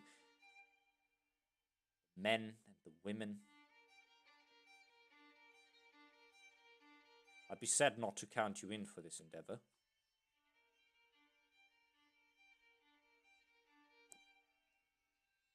It was a nice speech, but I'm unmoved. Sad. Position, but that doesn't mean I have to go along with it. I'm going to be written down as someone who just stood by, but I have another ward that I'm trying to fight, and it does not concern this. Yes, we all have our personal wars. I understand that completely. We don't want to advert you from your own war, but this is a matter that is concern more than just you. It concerns everyone around here. You know, how do you know that my war doesn't? You know, you haven't really asked me about what I'm doing. Well, I heard you No. complaining about your problems far away, as you were so eloquently screaming. I kind of understand what your problems are. I don't directly understand, of course, what your problems are, but I understand that they're important. Not only to you, but also to other people. To the big picture, look at it that way. I understand it.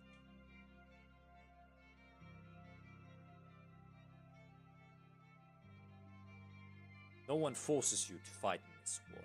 No one wants you to pick up a sword and fight. Just asking you to help in whatever way it's possible. Well, if you understand me so well, then why don't you respect my decision not to do so?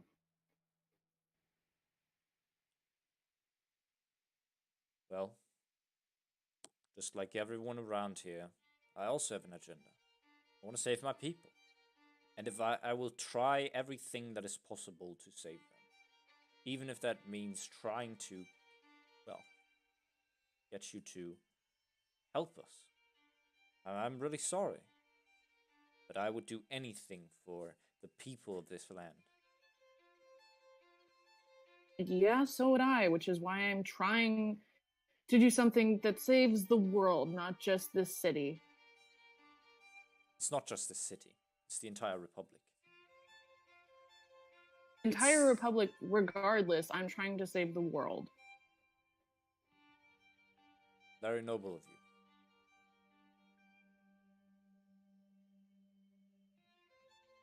Well then, I think I won't persuade my way into your heart, so I guess I'll take my leave. Mudge, we'll see each other tomorrow.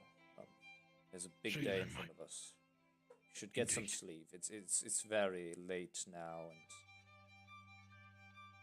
well, the dawn will bring new beginnings. Very true. With that, Drummel heads past you and leaves.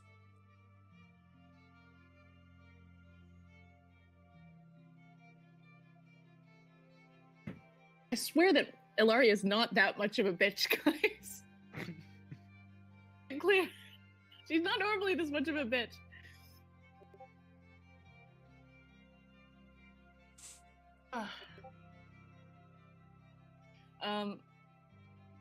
First, books on the diva. Mm-hmm. Yeah.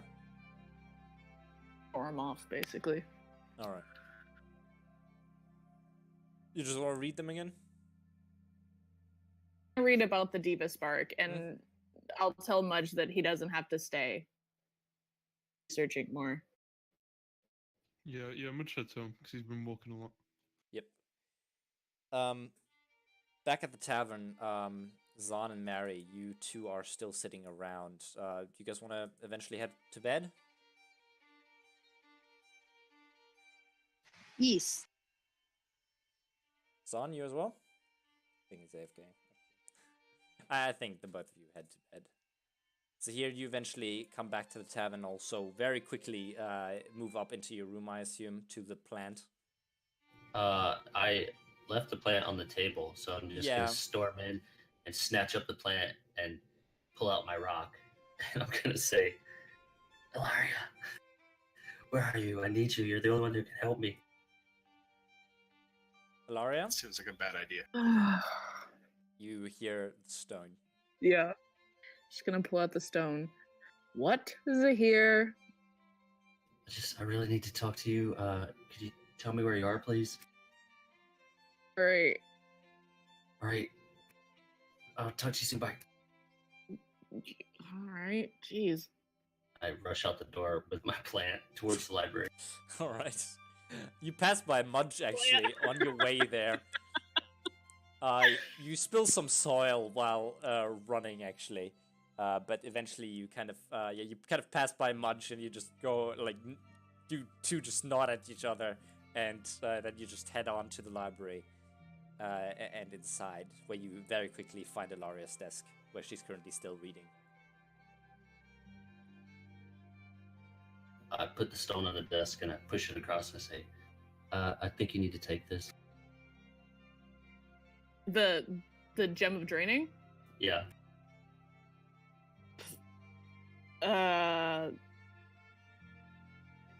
I thought that you wanted to have it during the Yeah, here. Why are you terrified? Well, Shorkasha knows I have the gem and he wants it, and I gave him some not very convincing bullshit as to why I should keep it, so you should probably take it, so we can't have it. God. Alright. I was afraid of this. Alright. I didn't think he would like want it right away, you know. I thought there was time, but apparently they want one at a time as soon as I find them. Probably so that no one else can get their hands on it. In case you're killed or something. Well, that makes sense now.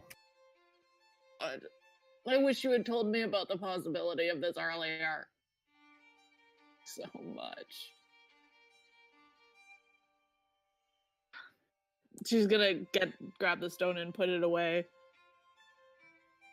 All right.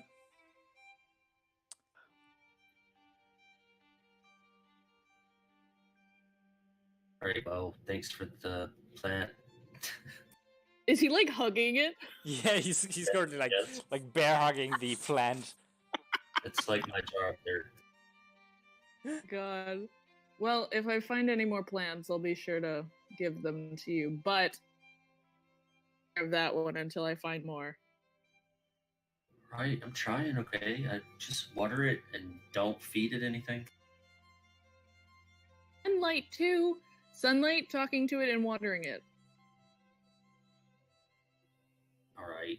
Does like dancing with it count as talking? No. Please don't dance with Right. a plant. Well, maybe I did a little already. I was a bird. Anyway, Maybe go see like someone who knows about plants to tell you how to take care of it. give it water, sunlight, and talk to it. Alright, I got it. Are picky, so go talk to a specialist. Alright, I'll find a plant specialist tomorrow. A farmer? Where am I going to find a farmer in the city? You do your best. Alright, fine. I'll try in the morning. I have to ask you a question. Are you a part of what's going on with Mudge? Well, I thought it was a bad idea, but I don't want them to die.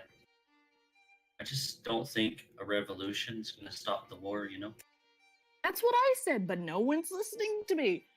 No, that's not true. Well, Mudge was very accepting of my decision on this, but I've chosen not to be a part of it. If you are, just know that I won't be there. I'm a little torn. I never really decided. I'd maybe just go and watch out, make sure nothing bad happens. I mean, worse happens. Yeah, maybe I should go, but he can only take care of himself. He just needs to be healed and dying. All right.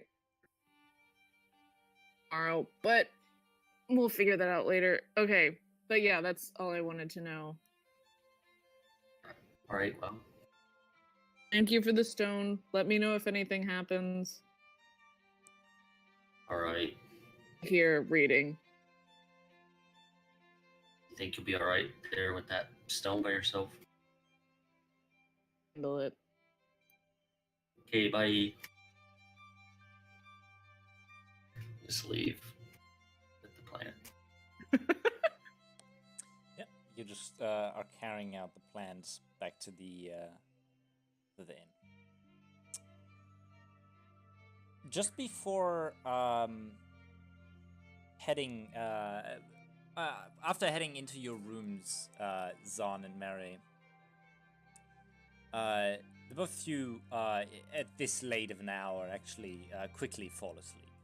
It's not very much time needs to pass until the both of you fall into a deep slumber. The thing is, the both of you dream. Zahn, for you, it's, I think, less likely to dream really much. Yeah, that sounds right. But for Mary, for you, it's, I think it would be very usual that you're having dreams, right? Yes. Overactive imagination and all. Yeah. The thing is, you both kind of awake in what I would call a white plain that is just mostly filled with grass. What's so interesting about it is that both of you awake in the same dream.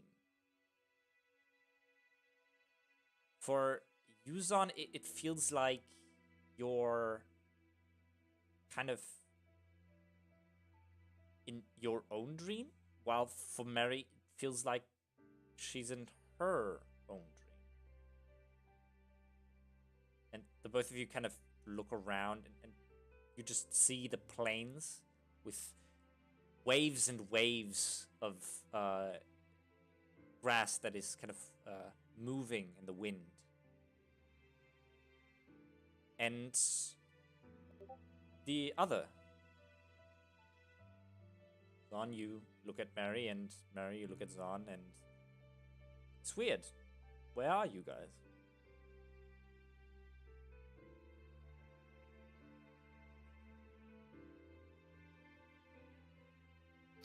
Wait, you're asking us where we are? Oh no, you're asking yourselves where you are. Oh.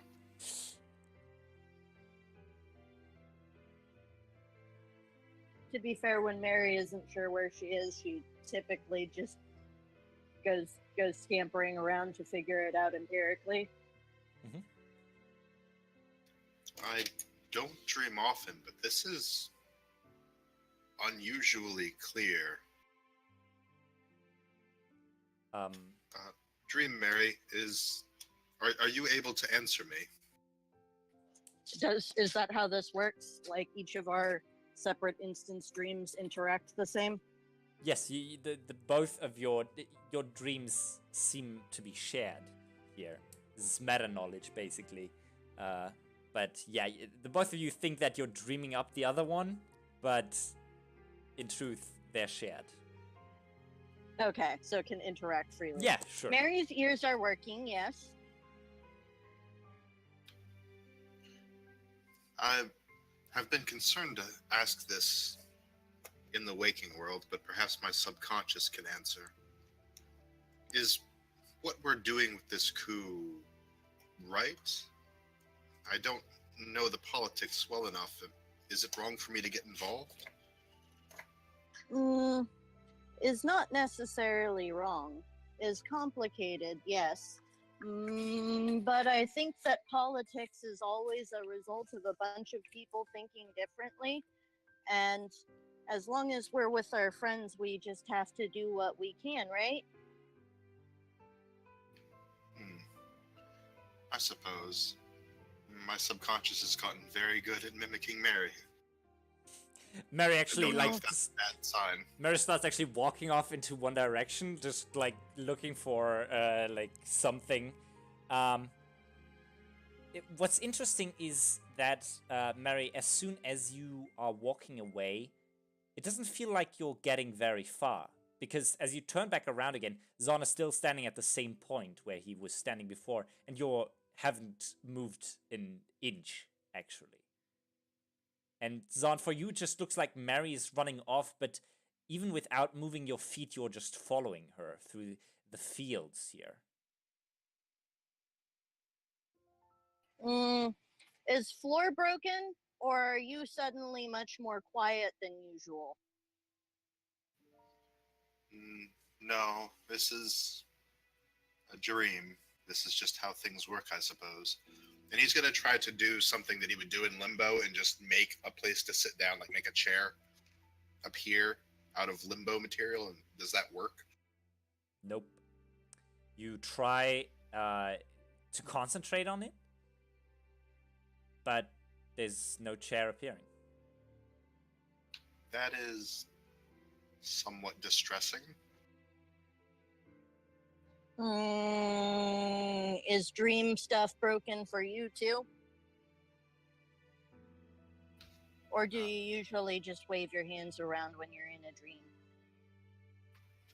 I don't typically dream, but I also typically have more mental discipline than this. Maybe this is an indication of my growing confusion about my time on this plane.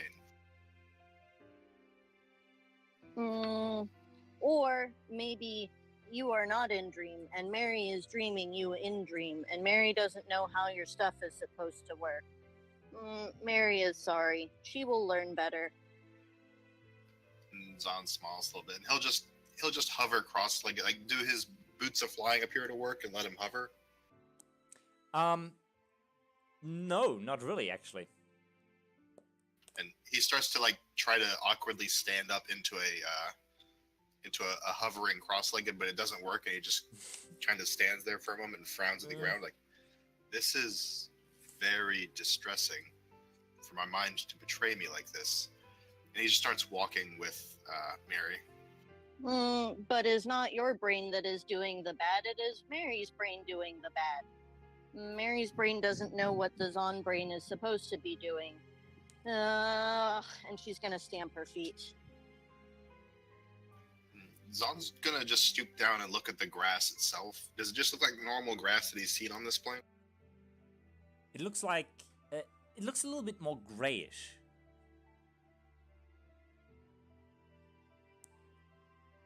He's gonna try to pick some. You pick up just a bundle of grass, kind of rip it out of the ground, and you kind of hold it in your hand and then look back down again. It's still there, but there's also grass in your hand now. And I'm guessing Zon's never seen any place like this before. No. As far as you can see, to each side of you there is nothing but plains with grass over them and nothing else. Mary, when you were walking a moment ago, were you going towards a specific goal?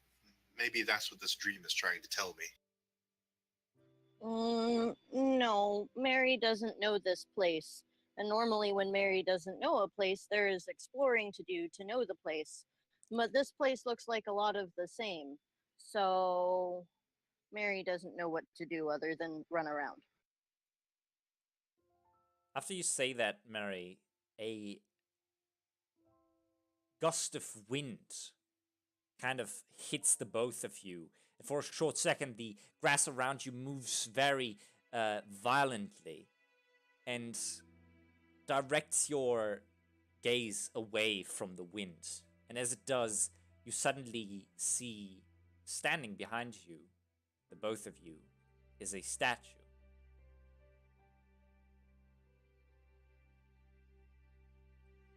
Of You actually have seen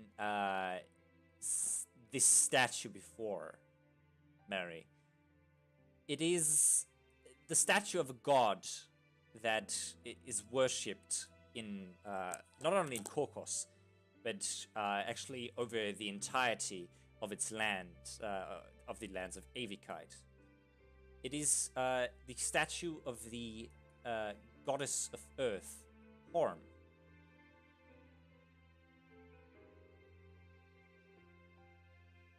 Was that there before?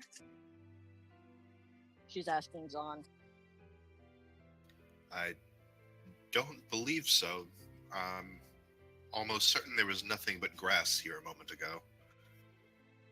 Mary's gonna cover her eyes with her hands and then suddenly uncover them like peekaboo to see if the statue is still.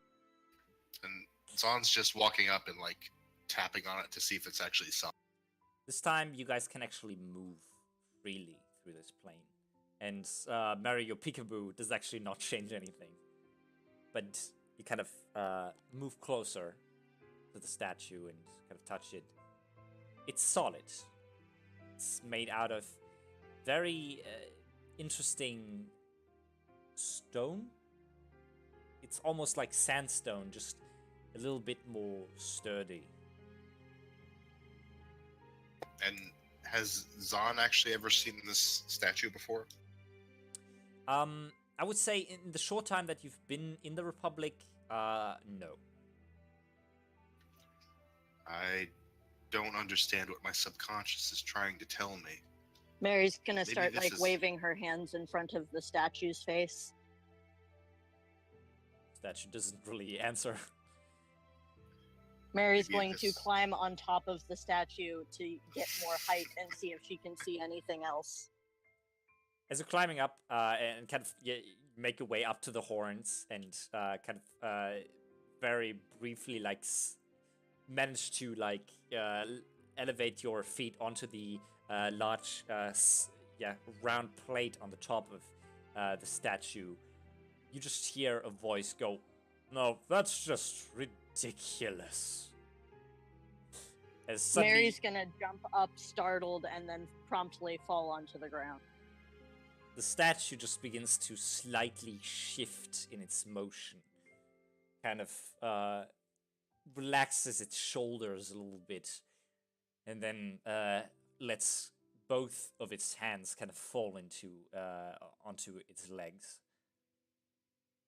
And then just If you're not a statue, why did you pretend to be a statue? well, it seems to me that most people like to first see a statue and then later realize that it's more. That's what I'm all about. I suppose for both of you. If that's accurate, then why doesn't everybody pretend to be a statue? That is my point. Why doesn't everybody? Maybe this is a symptom of madness that I've acquired from being on the material plane for too long. Zahn's just thinking to himself since he thinks it's still a dream. Oh no, it's no madness. Don't worry. I have brought the two of you here for a reason. If not madness, is Sparta? And she's gonna head tilt. Oh no. It is. Some people would call it probably divine intervention. I've brought you here for a reason. And I am Horm, goddess of earth, one of the mothers that gave birth to all the other gods that there are, alongside my sisters. And where are they? Are they here too? And she's gonna start looking around. No. Oh wait, you said reason. What is reason? Well, my sisters are not around. I have come alone to the both of you. I've been watching you. Mary, you for longer, and Zahn, you only since recent times that you've entered this world, but Both of you have struck me as odd and interesting, to say the least. Excited ear twitch from Mary. At use of the word interesting. I think I'm only odd by comparison against the chaos of this plane. I'm probably the most normal one here. Your your neutral stance towards the problems of this world and your ambiguity towards its problems is also one of the reasons I chose you. I would, if I had one word to describe the both of you, it would be compassionate. That's what I'm looking for. I would Hmm. say that. But- Yes, my dear Yeah. Mary. But Mary and Zon have made more friends, and they are also like that. Yes, yes. But they got character traits that define them more than yours. You too are compassionate. You'll be.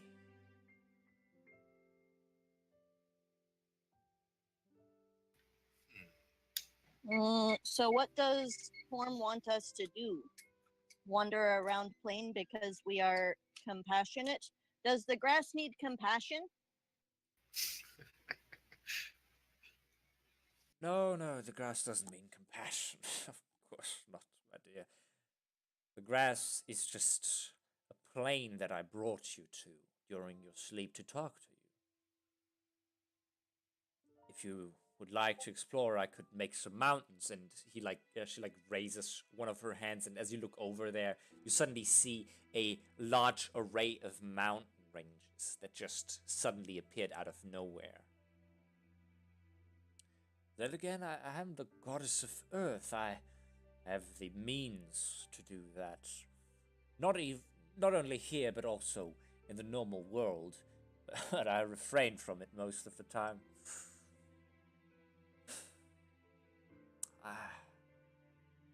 I want to make you to my champion. But as you said, I've only been on this plane for a very brief time. Surely there are Yes, others more deserving. Exactly, that's the reason. Do you think anyone on this earth still loves the nature so much and is so interested in its being like you, an outsider? There's no one around that is so interested in the world like the two of you. There's no one who wants to explore as much as the two of you. That's why I chose you. So what does want us to do?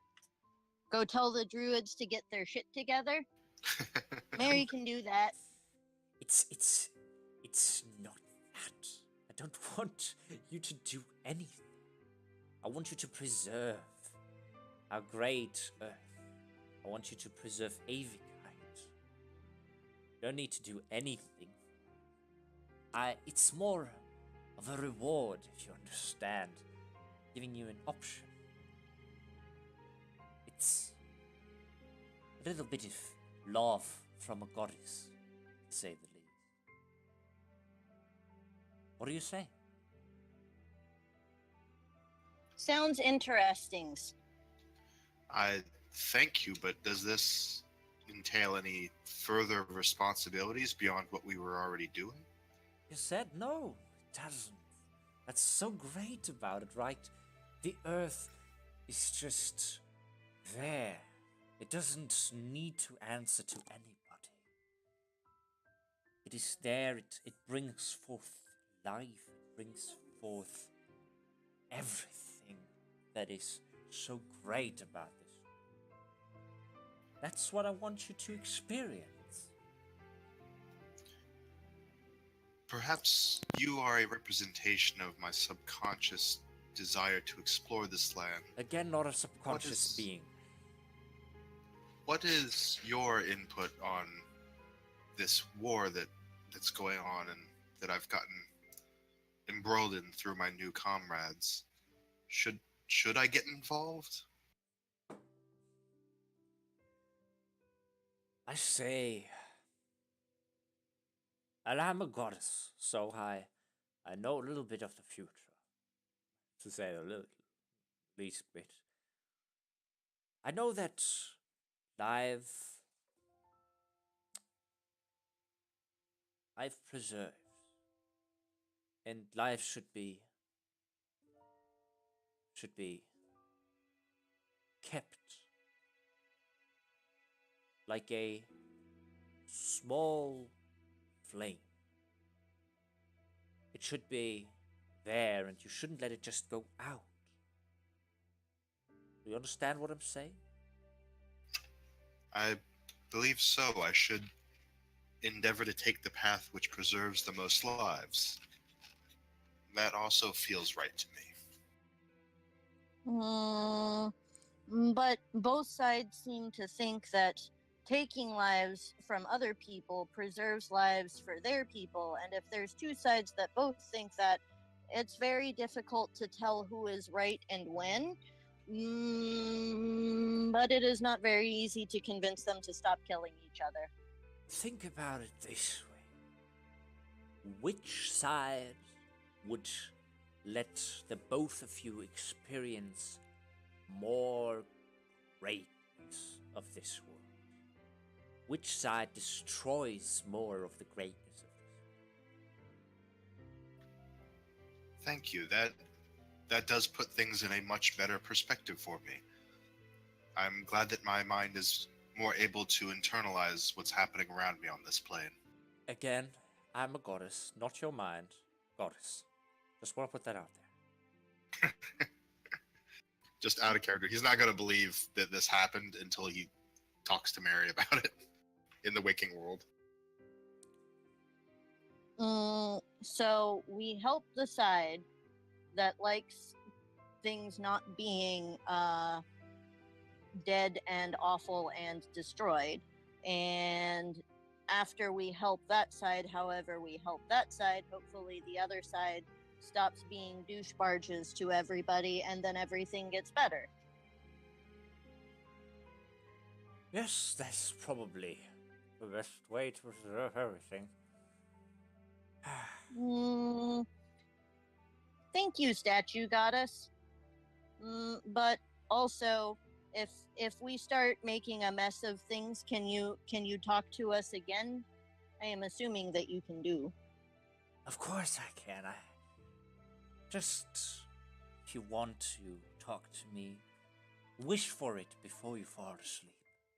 I will come to you then. Well, thank you for the wisdom you've imparted today. Yes, yes. Are there other things you want us to do? Oh, no. Experience the world. That's all I want. Make the right decisions. I know you will. Follow your hearts, compassionates. Follow your hearts.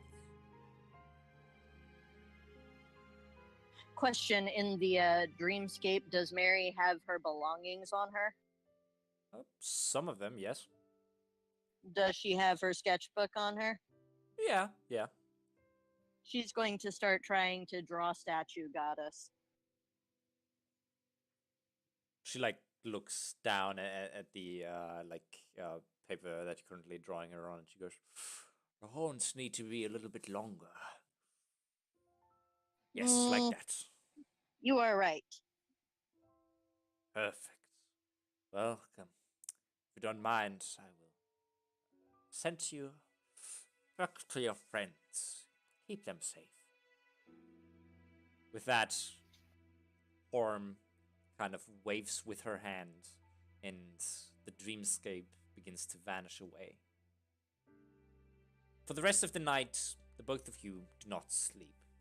Do not dream, sorry. You sleep, but you do not dream. And early in the morning, you wake up again with something else. Zahn and Mary, the both of you find lying directly on your pillow, actually, right as you open your eyes, a small token of Horm's head, basically.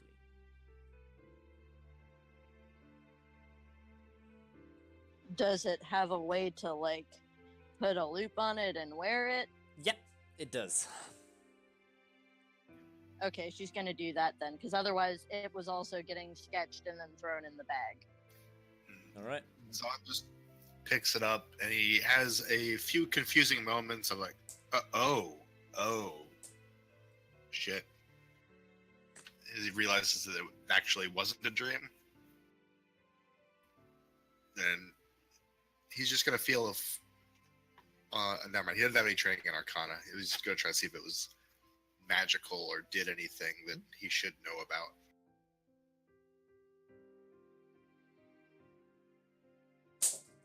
Yeah, not really. Doesn't Yeah, seem like it.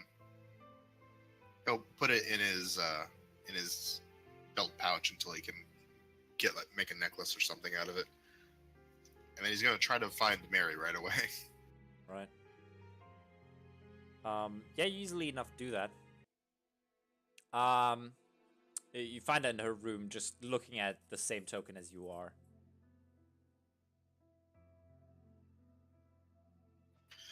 Good mornings. Good morning. I have a possibly unusual question for you.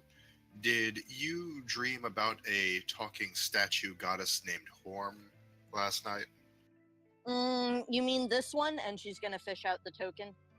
Also, does her sketchbook have the sketch that she sketched in her dream? Yes, but it's actually not your sketch. It is even better, basically, sketched out. It was your crude sketch, and then basically a very much detailed outline of Horm over it. This one, right? Oh, yes, that would appear to be her exactly. That's very well done, Mary. So in Mary's dream, she said to give plants compassion and keep helping people, which is interesting because usually plants like water. Mary learned a thing about plants. Yeah. Sorry. Sorry. I'm not very well educated on this plane's deities. We don't tend to view them as being much more than just powerful beings that superstitious people on the material plane worship. But this Horm seems very beneficent. I think that the wisdom she gave is actually worth heeding. Well, her instructions were to keep doing what we were gonna do anyway. So even if she didn't tell us to keep doing what we were gonna do anyway, we were gonna keep doing what we were doing anyway. So it's more like she approves of us doing what we were doing anyway. I mean, in regards to the war, I had been following along with our friends because they are the only people I know here, but I wasn't sure if it was actually a good idea to get so embroiled within a nation's politics when I don't fully understand the stakes. But if our friends Based on believe... that council meeting, Mary thinks the people that are very embroiled in it also do not understand the thing. So this seems normal. But if our friends believe that this is the way to stop the war and end the bloodshed, that seems to me that we are on the right course. Yeah.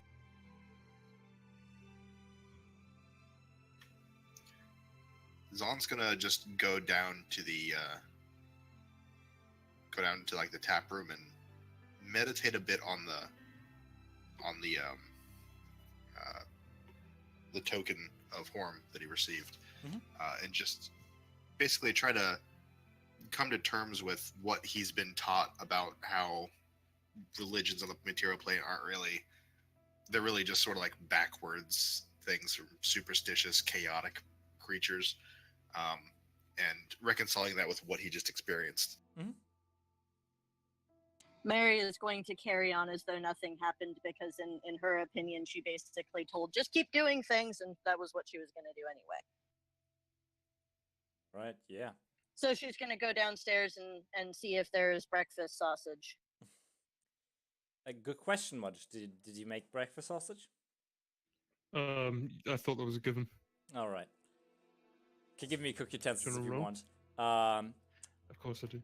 Laria, you wake actually in Okay. the library of the Magotechnological University, where you fell asleep over the book last night.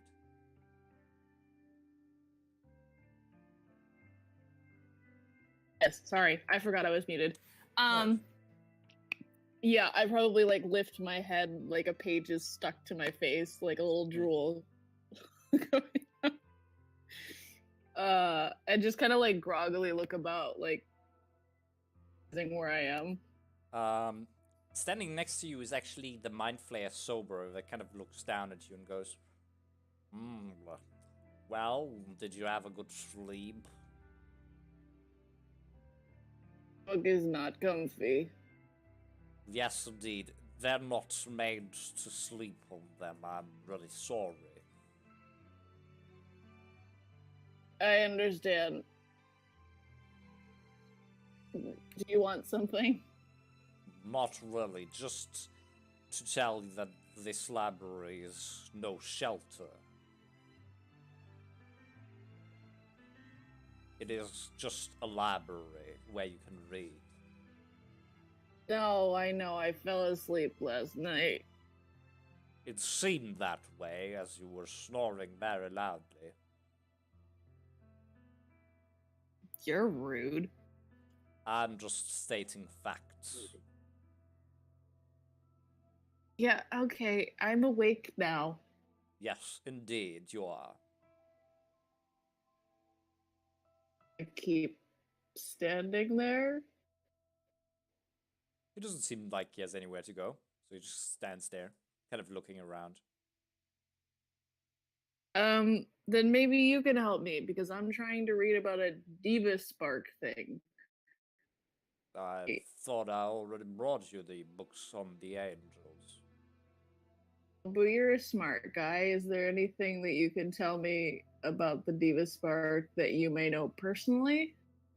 I can tell you what I've read about it. It's apparently some kind of divine energy that is bestowed upon some people that a god chooses to. It is also the kind of spark that would you would eventually find in a diva if you were going to dig into it. There are multiple accounts of divas actually giving away their diva spark sometimes and losing it completely. For example, to venture into the nine hells, for divas would immediately be recognized. Besides that, I don't know much. Find them? I'm sorry, what? Find them? Well, if you would manage to talk a diva out of, well, into giving his diva spark up, then I assume that you could technically find a diva spark. But it's very unlikely that a diva will give it up unless he has a certain mission. Yeah, but say that I'm looking for someone who has the Diva Spark. How do I find them? That's what I'm asking. Oh, well, I assume they will make themselves very visible through certain powers, wouldn't they? The Diva Spark lets someone glow and gives them celestial powers. That is very hard to miss, to say the least. Have you heard of anyone who has these powers in this town? I'm just a mere librarian. I'm sorry. I did not hear anyone talk about it. Anyone that might have gossip like that? I am not very familiar with the underground world of Korkos. I'm really sorry. Again, I'm a mere librarian. All right. I found two. Thank you for your help. No problem. The book. And walk towards the tavern. Alright, make your way over. Zahir, are you still hugging the plant? Yeah, downstairs. Lara, you arrive as the others are just kind of settling down at a table while Mudge is bringing up the sausages to the table. Like father, like daughter, like father. Ugh.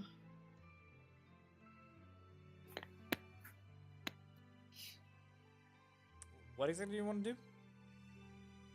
Just gonna walk in and sit down and not eat any sausages. Alright. You guys kind of gather around this table and are just kind of sitting around there eating sausages mostly. Yeah.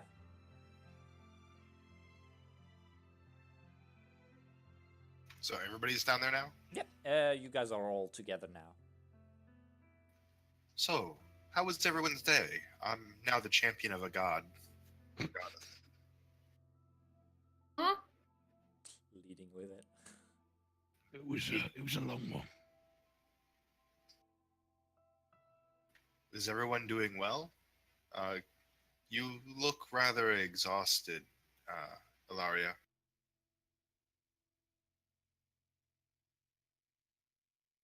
What did you just say?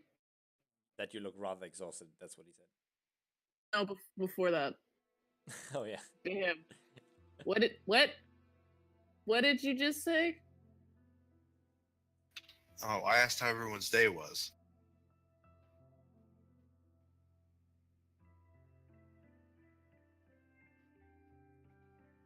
Conversation, what you chose to lead with. Oh, well, Horum appeared to Mary and I in our dreams and said that we are now chosen as her champions. He takes out the little Horum head token. Horm is pretty well known to all of you. Elemental goddess of earth. Very much responsible for the creation of humans in this world.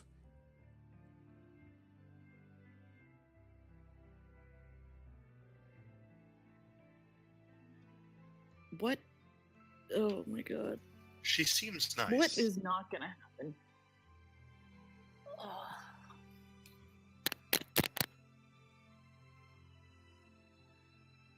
So, we need to sort out who's coming to the event. So wait, what do you have to do for this god? What does this entail? Oh, I just need to continue exploring, learning about the world, preserving nature and life, and continuing to take actions which will minimize the unnecessary death of people. So, largely what I've been doing, which I Probably assume not is what why I I've was been doing. chosen.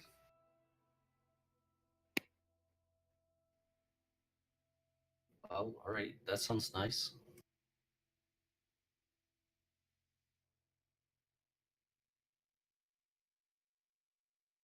Oh, Mudge, are you gonna be killing a lot of people today? Hopefully not. That'd be nice to avoid. That's what we're trying to stop.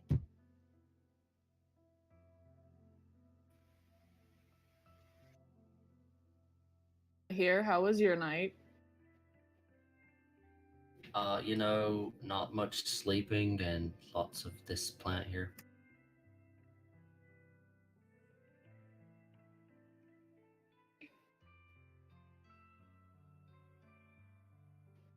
Ilaria, just can I have a quick word? Sure. Just away. Maybe step outside for a second. Yeah, let's go. Kind of step outside. Secrets don't make friends. That is rich. That is very rich. Yeah, you just shut your face. All right. Listen, can I get a stone? Right. I'm taking it for good. I forgot to tell you. After Zahir came, or I don't know, after you left, Zahir came. It was best if I had it. You can take it back if you want, but it's best because Shorkasha knows he has it. And he is uncomfortable with the fact that Shorkasha knows he has it. Continue to hold on to the stone. Won't be getting him any more shit from Zahir, considering he looks scared about it. But if you want it back, I will give it to you.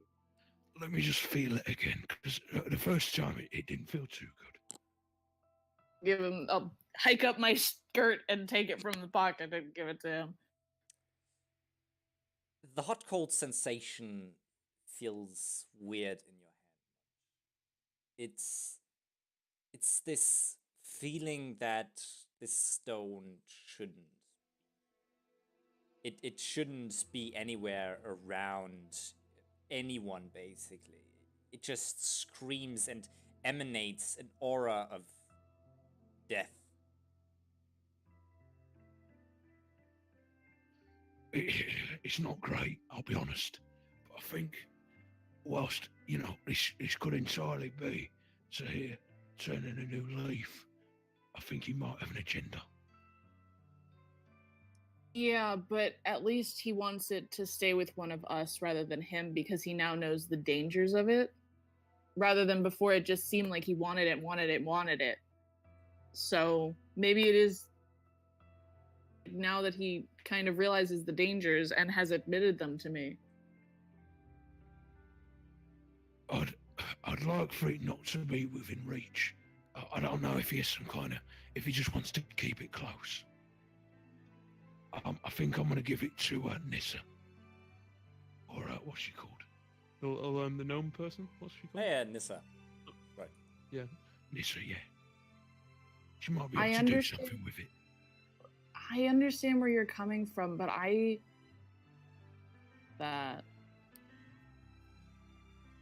she's that? a great. I know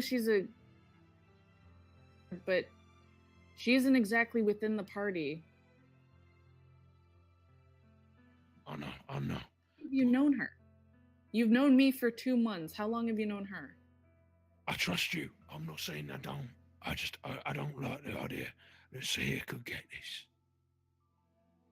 I'm gonna reach up my skirt and grab it. Do you think that's beyond him?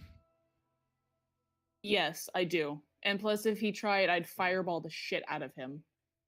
If you want to keep it, I'll trust you. I'd feel better if I gave it to Nissa.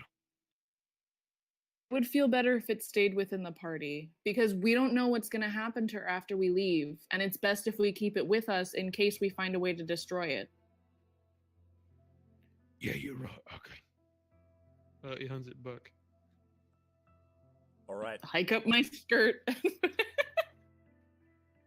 Back. All right. You guys go back inside. Yeah. All right. Inside, you guys kind of sit back down at the table and you enjoy the rest of your early morning breakfast. And eventually, you decide it's time to head out. And I think for tonight we will stop here. Kind of gone through a lot now, and I think breaking open that part of the story is going to be a little bit more wonky. So